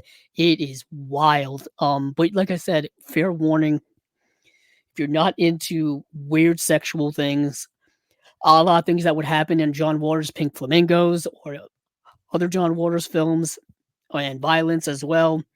Probably not the film for you, but damn, it's a wild film. Needless to say, I enjoyed the hell out of it for what it is. Apparently, yeah. Yeah, like it's a Greek film, but I think, but it's in English. Man, and this character in the Singapore Sling, he doesn't talk throughout the whole film. All you hear is his internal monologue and his narrative in his head that I believe is in French. What a movie. What a movie. I had barely heard of the movie before. But after seeing the movie, I am ecstatic. You'll never forget it now. I'm never going to forget it. Like, I'm thinking about this movie right now. The images that are coursing through my mind are absurd. And this release here, you're getting 1, 2, 3, 4 new interviews with people involved in the film, including the actor Panosoulis, cinematographer. You've got a 20-page booklet with an essay by film scholar David Church. It's newly scanned, restored in 4K. I think the black and white's going to look really good in 4K. This is an interesting film. It's 112 minutes long, but you don't really feel it. You get so immersed in this dirty world. You know what I mean? You get so immersed in there because it's so unique that you don't really feel it. And this cover art is insane. Have you seen it? Yeah. Um, Yeah, the eyeball in the it's mouth. got chains and an eyeball choker, and that's so appropriate to this movie, man. And I didn't even describe the plot of this movie other than the fact that they hold this guy hostage and they basically just like torture him with like sexual torture, physical torture, stuff like that. So it sounds a bit rough, and it is. I'm not gonna lie to people, it is. But it's also incredibly fascinating to put this on screen in some type of narrative way and make it somewhat coherent. You know, it's All really a right. bold film in that regard. So moving on from there, though, because I don't know how one does move on after something like this, but we shall persevere. Um, I completely lost my place. There it is. So what else did I put on the list of stuff? Oh, um, a movie completely different, but also a harsh film to watch that they're putting out by Vinegar Syndrome Labs is Story of a Junkie. This is a really dark, gritty, I want to say documentary from 1985, which you just follow around um, a heroin junkie on the streets of New York City, and you follow around other junkies and just like what their lives entail, trying to get their next score, shooting up the world in which they live in, how they got to the situation, where they are in the situation. I mean, I'm assuming it's a documentary because it felt so real. Like they were just people they're interviewing on the streets who are just just fully embracing their drug addict ways, and it's mind blowing what you're seeing. The movie has no plot really at all, and it's just really harrowing and harsh. No real acting is going on. I don't think there's much of a script. It's truly unique. Like I said, dark and dirty though. I think I saw it on Tubi. Um, yeah, I think I saw it on Tubi. But yeah, it's a really dark film, and I was kind of surprised by it because it's also covering something that is obviously still prevalent today, drug addiction and people living on the street, homelessness and how those things go hand in hand. Um, but it is also kind of a time capsule piece of the times in which it was made as well. But the times, of course, aren't so different now. But yeah, interesting film, really interesting. Going South is their next cinematograph release. This is a Western comedy directed by Jack Nicholson from 1978. It stars Jack Nicholson, Mary Steenburgen, Christopher Lloyd's in it, John Belushi's in it, Danny DeVito, Ed Begley Jr. Yeah, it's his sophomore feature directing from Jack Nicholson. The previous film he had directed was Drive, he said, which is part of the BBS box set from Criterion. It's a basketball movie. For those of you interested, it's in there. I've seen it once. The most interesting I remember about that was just um the interview and the special features with Jack Nicholson about the movie afterward. He's a bit of a character, that Jack Nicholson, Stephen. I don't know if you're Yeah. aware. I don't know if you're aware. So he was Yeah. talking about kind of the making of Drive, he said, and the screening of Drive, he said, and stuff like that. That's what I remember. I remember more of that than the actual movie, who was just about this basketball player guy and just him traversing his life. But Going South, I saw this years ago, probably on the Criterion channel. Um, and I don't really remember much about it. I didn't remember liking it that much. Um, let's see. Henry Moon, portrayed by Jack Nicholson, is a cut-rate outlaw in post-Civil War Texas, convicted of bank robbery and property theft. Moon is sentenced to death by hanging in the town of Longhorn, a town that maintains an ordinance allowing for any condemned man to be freed from the gallows via marriage. Okay, it's starting to come back to me. Julia Tate, portrayed by Mary Steenburgen, a quiet, virginal young woman with a secret gold mine, saves Moon from the gallows in an attempt to exploit him for free labor. With Moon intent on consummating his marriage to a virgin bride and Tate seeking to mine her hidden fortune, the two embark on an equally combative comedic relationship in the Old West.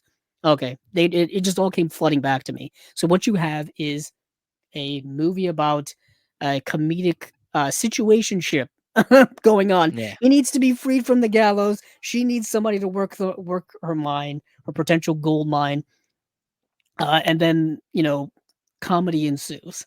That's what I remember from that movie. Yeah, so with this cinematograph line, you get, of course, the super nice deluxe packaging from like you got from Red Rock West and the other film. What was the other film, Steven? The Little Darlings. The Little Darlings, yes. I'm looking at it right now. And then, of course, you got some special features cooking in there as well. New audio commentary with critic Simon Abrams. A new video essay by historian Sam Deegan, Jack of all trades and focus on Nicholson, the director. A new video essay by Daniel Kramer. Yeah, and then some new essays and stuff as well. But that's about it. For some reason, I was holding out hope that we would get an interview with Jack Nicholson. I wish. Yeah. I got a feeling we would have heard about it. Like that would have been a big thing because he's been retired for many years. You know, he resurges a few times a year at a Lakers game or something, but we don't really hear much from Jack Nicholson these days. So I was holding out hope for something cooking with him. Let's see, what else did I put on our show list here? Well, Dr. Terror's House of Horrors. Yeah. Okay, so the reason why I had to watch this because of the cast alone. The cast alone has Peter Cushing, Donald Sutherland, Christopher Lee. I heard those three names and I was like, gotta give this a watch. Holy Trinity. Yeah. This is 1965. This is before Donald Sutherland would be in MASH or Invasion of the Body Snatchers or the film that Criterion put out, but that's blanking my head now. Which him and Julie Christie in Venice. Oh boy. Don't Look Now? Don't Look Now, thank you. See, this is why Steven's here to save my ass. Sometimes I know stuff. Yeah, Don't Look Now. So this is before, obviously, Donald Sutherland became super big. But this is an anthology film, a horror anthology film by Amicus. Amicus apparently did a bunch of these anthology films. I think this is the first of their anthology films. So what you got here is 5 guys are on a train, and then this kind of fortune teller guy shows up, portrayed by Peter Cushing, and he starts like reading tarot cards and stuff like that. But he basically also starts like predicting their future, and then he's telling them individually, you know, these stories that are all horror based. Like one is about one of the guys is gonna encounter a werewolf. One of these guys is gonna encounter like a killer vegetation. One of the guys, who I think is Donald Sutherland, like his wife is a secret vampire. You know what I mean? So you get all of these different anthologies in this movie that's only 98 minutes long. So obviously these are relative, 15 to 20 minute short films. And, you know, they're each about these individual guys. And then, of course, you get a little epilogue at the end to kind of tie it all together. I very much enjoyed it. It was just cool to see another Christopher Lee film, another, film with Peter Cushing and some, anthology horrors. Some of the stories are better than others, really. Didn't they? So it's cool. Didn't they put out a set? I think it was either Shout or maybe it was Arrow. They put out a set from films from the studio. I'm gonna look right now. Yeah. Yeah, the Amicus Collection. Yeah. Yeah, it's called the Amicus Collection. Put out January 16th, 2018. Severin. Severin. Okay. Yeah, and it had Asylum and Now the Screaming Starts, The Beast Must Die, and then The Vault of Amicus. Yeah. Yeah, so this is the first in like these Amicus, like I said, these Amicus anthologies. Cool. Now moving to the partner labels, right? Yes. This is a 4K UHD release. I should have mentioned. Going South is a 4K UHD release. Singapore Sling is just a Blu-ray, and Story of a Junkie is just a Blu-ray. Yeah. So now move on to the partners. Yes. So you were able to. You told me in a fever dream of watching stuff, you watched all the animated shorts that are involved in this Canadian International Picture release. So this was my Saturday night, people. So while people are with their families or going out and having fun with friends or seeing the new Dune Part 2 movie in the theater, I was at home watching Canadian animated short films from the 1960s all the way up to the 1980s. These are all available on YouTube except for the last one, which after about 4 hours of watching was fine. Pissed me off. I was like, oh, you know what? It pissed me off, but I was okay. But well, I did track it down to watch it because I was at the finish line and I was going to finish it.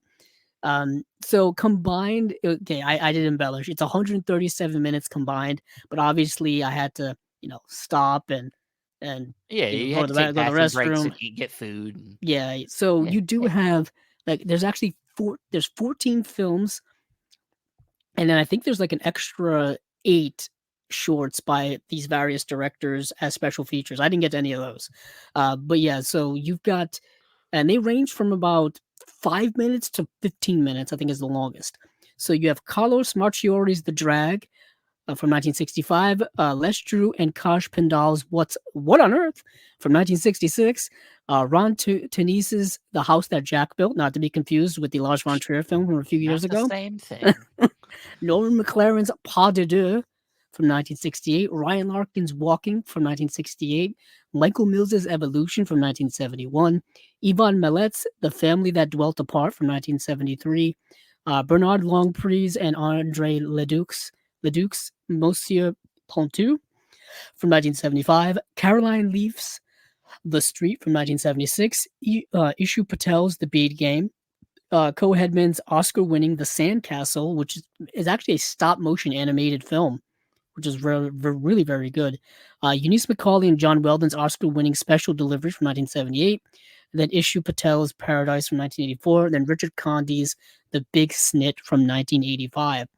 And these all range from like I said, there was a stop motion animation film, and then there was another film where it was just a clown performing tricks for like 6 or 7 minutes. Like so it ranges. Some of them are dealing with like dystopian type situations. Some of them are dealing with political situations. Some of them are dealing with death. Some of them are dealing with like weird situations. Like one of them is dealing with like a husband like accidentally kills the mailman and tries to hide it from his wife. You know what I mean? It's like 5-minute long short, but it's played like as a dark comedy. Hey, throw these in front of Disney movies. Come on now. Yeah, exactly. And yeah, I think these were like Oscar nominated shorts or something like that. I hope so. So like I said, they also range in quality. If I was giving them, you're getting an applause for watching all these in one sitting. Yeah, thank you. Yeah, that was my Saturday night. Yeah. So and they range from like, if I was giving them letterbox ratings for those of you interested, like 3 to 4 range. Most of them, you know what I mean? I think like the lowest I was 3 and the highest was 4. Like the Sandcastle is really good because it's they're all watchable. They're all watchable. They're all watchable, but they do, like I said, they vary in length. They are all on. So the Canadian National Board or National Board of Canada has them all, but I think you have to be a Canadian citizen to watch it on their website. And what's interesting is that they uploaded them all to YouTube, like National Board of Canada, but none of them are available to watch. I think it's because we're in the US. That's why I think so. Yeah. I think it's like a region, like a country lock type of thing. So you have to go to the videos that people have uploaded from them, basically, to watch them. But they are all available on there except for The Big Snit, which I had to track down to watch. Some of them are actually available to rent on like Canopy and places like that. This one streaming website called Filmzy had a bunch of them as well. It's kind of odd. Like I don't know if I would spend my Canopy credits, because you get a certain amount of credits per month on Canopy to rent a like 5-minute short film, because I feel like that would I could use that on like a feature film or something like that. But yeah, this is a very cool release. Like I said, you get these 14 plus an extra 8 down here. You get an interview with McLaren on McLaren, which is from the Pas de Deux, is probably the most beautiful one of all of these, I think, in my opinion. And I think you get an interview from 1983 with the director. You got a 52-minute documentary here. Lawrence Green's documentary about Oscar-winning NFB animators Chris Landreth and Ryan Larkin. It's 52 minutes long from 2004. That's pretty significant. And you get a booklet here as well. Just check out the trailer that they got on vinegarsyndrome.com in the partner label section. Also, the animated cover art here is really cool too. Yeah. So that's from CIP. Our guys over at Canadian International Pictures. They were actually, Steven, you end up counting these up. Is it like 14 releases they had this month? 1, Something 2, like 3, that. 4, 5, 6, 7, 8, 9, 10, 11, 12, 13, 14, maybe 15. Okay. Maybe I miscounted, but it's 14 or 15. Yeah, I didn't get through all of them because they did drop them on like Friday. Yeah. They did drop them on Friday, and a lot of these, I didn't. Not that they weren't interesting, I just didn't have the time. But I did get to watch. I watched what's the one? The Yellow Veil Pictures Rebel. Yeah. Now this is a film. Okay, this is a film from. Yeah, this is. I don't know where this is from. I thought it was, but let me read the synopsis here. When Kamal resolves to change his life for the better, he leaves Belgium to help war victims in Syria. But having arrived, he is forced to join ISIS and is left stranded in Raqqa. Back home, his younger brother Nassim quickly becomes easy prey for radical recruiters who promise to reunite him with his brother. Their mother Layla fights to protect the only thing she has left, her youngest son. So what we've got here is kind of 2 to 3 plot lines going on. We have the older brother who has gone from being like hanging out with his friends and making rap videos in Belgium to being recruited, not by his own free will, into ISIS in Syria and joining the conflict there. I believe this is all based on a true story, actually. And then you have a plot line with the much younger brother who's like, I don't know, like 10, 12 years old, something like that. And he is getting recruited or kind of like brainwashed by like local people there into kind of this ideas, radical idealizations and stuff like that about the war in the Middle East and Syria and stuff like that. This movie has some really harrowing like war sequences and fighting and some harsh violence and stuff like that, and really puts you on the level, at ground level, into some of these horrific things that are going on. It's a really good film. Like, it's a really surprisingly great film. And then you have the mother who at one point is trying to, save her really not only son she has left, but the one that's closest to him. And she sees him being influenced by these people and being manipulated, and she's trying to protect him and stuff like that. The one issue I do have with this film is that, of course, it does take a lot of artistic license when it comes to having to suspend disbelief in certain moments. You know what I mean? Because I feel like in real life, things would go a lot worse than they do. You know what I mean? I feel like they purposely, not Hollywoodize it, but make it more palatable for a movie plot and things like that, where it's not as harsh. Whereas I think for a movie that is trying to give you such a real life, like, authentic portrayal of the harshness of this conflict in Syria and the Middle East, they do pull back a little bit to give you a coherent story, a story where and then you stop being like, wait a minute, that probably wouldn't happen. You know what I mean? Like, these people don't seem like they would hold someone captive. They feel like they would just get rid of them as if they're nothing. You know what I mean? Like, you start playing those disbelief question games, and the movie kind of loses a little bit. But the acting is really good, and the filmmaking is really good. And yeah, it's a really good film. I was pleasantly surprised by it. But moving on from there, I do want to point out another actually really good film that I was also wanted to check out, and that's the Deaf Crocodile film. Now, the Deaf Crocodile film is simply titled World War III, and it's an Iranian film. And these are both like recent films. I think these are both films from 2022. So these are both films that have come out within the last couple of years. I think they made their relative circuits around the film festivals. Yeah. You know what I mean? So they're finally getting picked up for distribution. They're finally getting picked up to get a physical media release, which is great news. So the official Iranian entry for Best International Film at the 2023 Academy Awards. So last year, literally. The winner of the Horizonte Award for Best Film and Actor at the Venice Film Festival in 2022. Director Humain Sadi's savage, mysterious thriller/drama World War III is one of the darkest, most enigmatic portraits of class inequality, desperation, and murder since Lee Chang-dong's Burning and Bong Joon-ho's Parasite. Okay, a little little high praise there. I wouldn't quite put this film on their level, but you understand the type of film that this is, or the type of film that this film is going for. It's going for those types of level of thematic depth.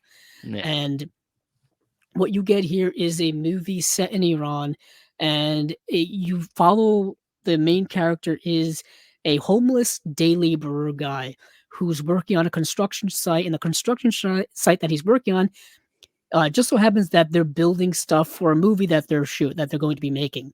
And the movie that they're going to be making is a World War II movie centered around like the Holocaust and concentration camps and Adolf Hitler.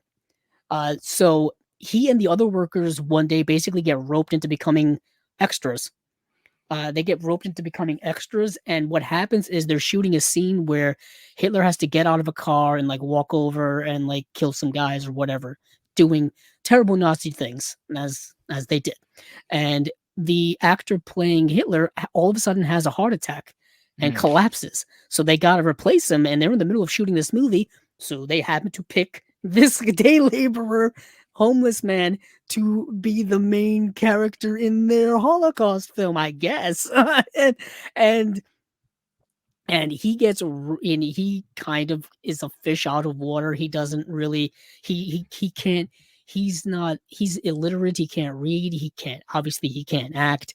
And basically they just dress him up and have him do this. So what you're getting here is kind of a film that is starting off as a satire about, like, the Holocaust, about the concentration camps, about World War II and stuff like that. But then the movie takes a turn, Stephen.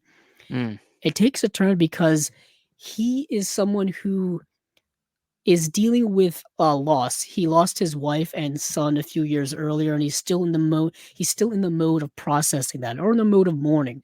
But he's also been keeping a relationship with, the movie didn't make it quite clear, but it's pretty clear that it was a prostitute and a sex worker. And she just happens to be a deaf mute. So he communicates with her through sign language.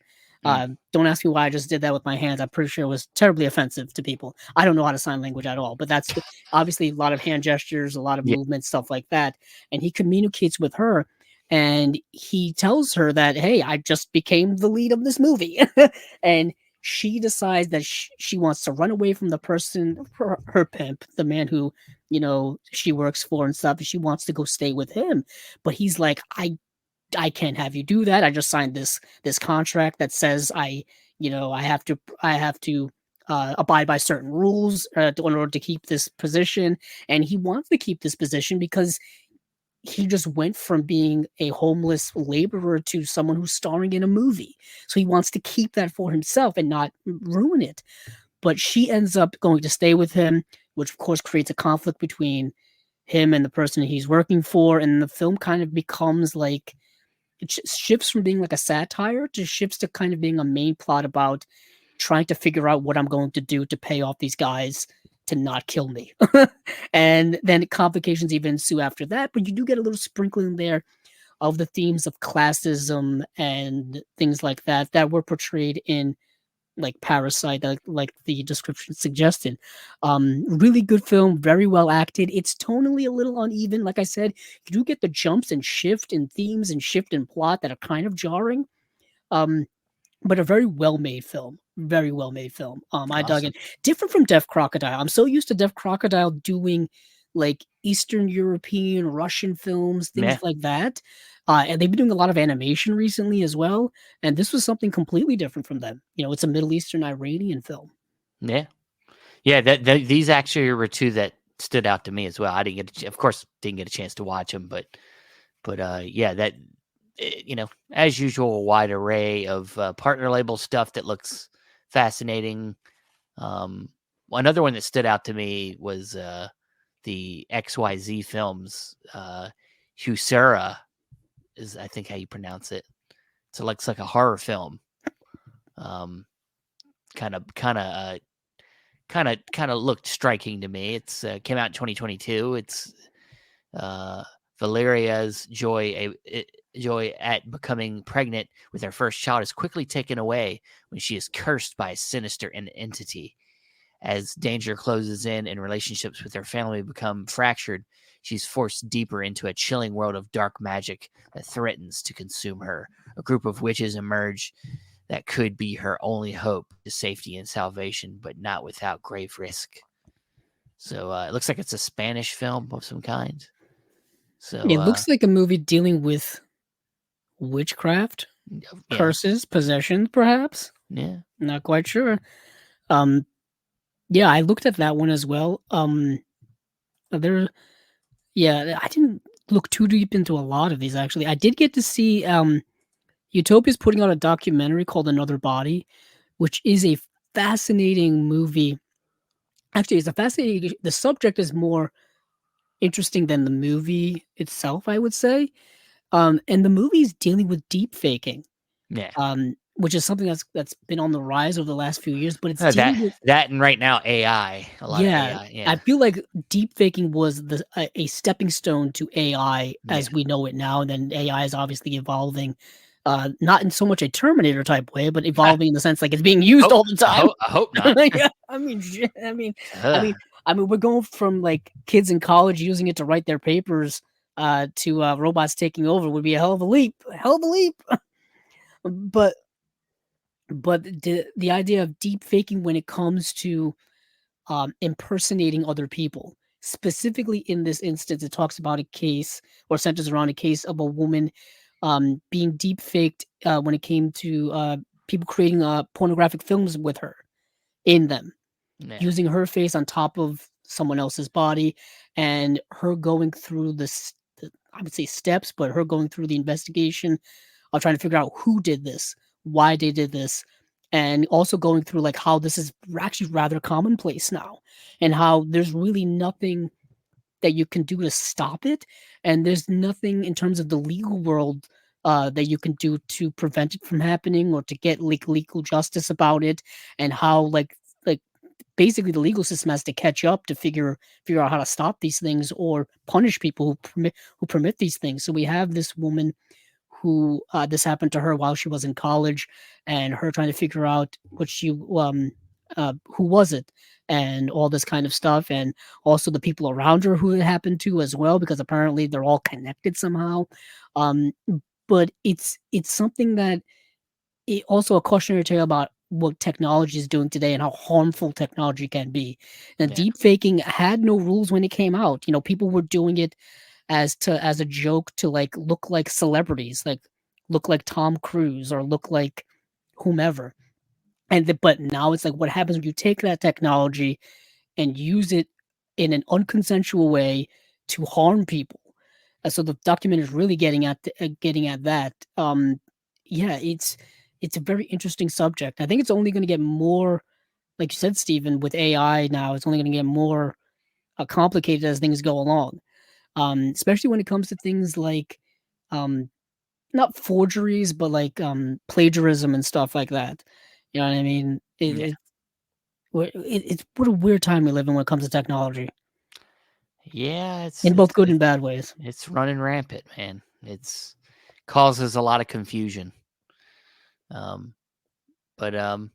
Yeah, well, you know, as usual, lot of variety, as I was saying, with the partner labels, and I'm sure there were some others here that were interesting, but I think we'll go ahead and cut it there. That's all I think Andrew got a chance to take a look at. So, right.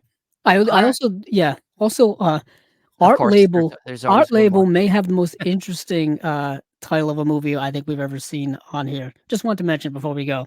It's called The Absence of Milk in the Mouths of the Lost. That sounds like an wild album title from it really does. It's either from, that or the title of somebody's thesis for like a philosophy class.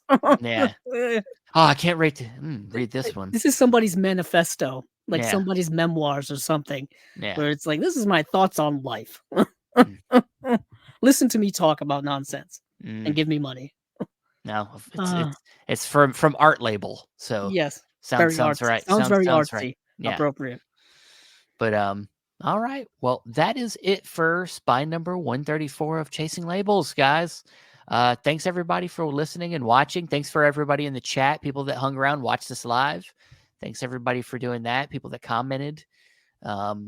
And of course, thanks for just being subscribers, being supporters. We love doing this stuff. We love talking movies. We love having you guys around. We got other ideas in the works to do some other fun things. So we'll be making announcements at some point soon. Thanks, everybody. Thanks. Appreciate you guys staying around. Appreciate it. Thank you, guys. Thank you.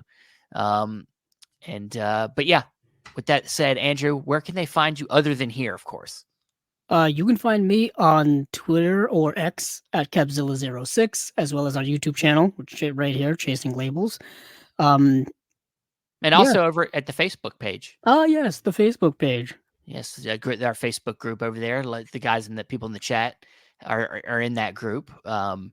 You can go over to Facebook and search Chasing Labels, and we have a private group, and we'll let you in. You can find me at the other Chasing Labels pages, whether it's our X page, Instagram, or you can find me at my Letterboxd, Stephen Billings. And then you can find the audio for the podcast on Podbean, Apple Podcasts, Stitcher, Spotify, and other places. Thanks again for listening. And hey, keep on watching the movies. I know I will.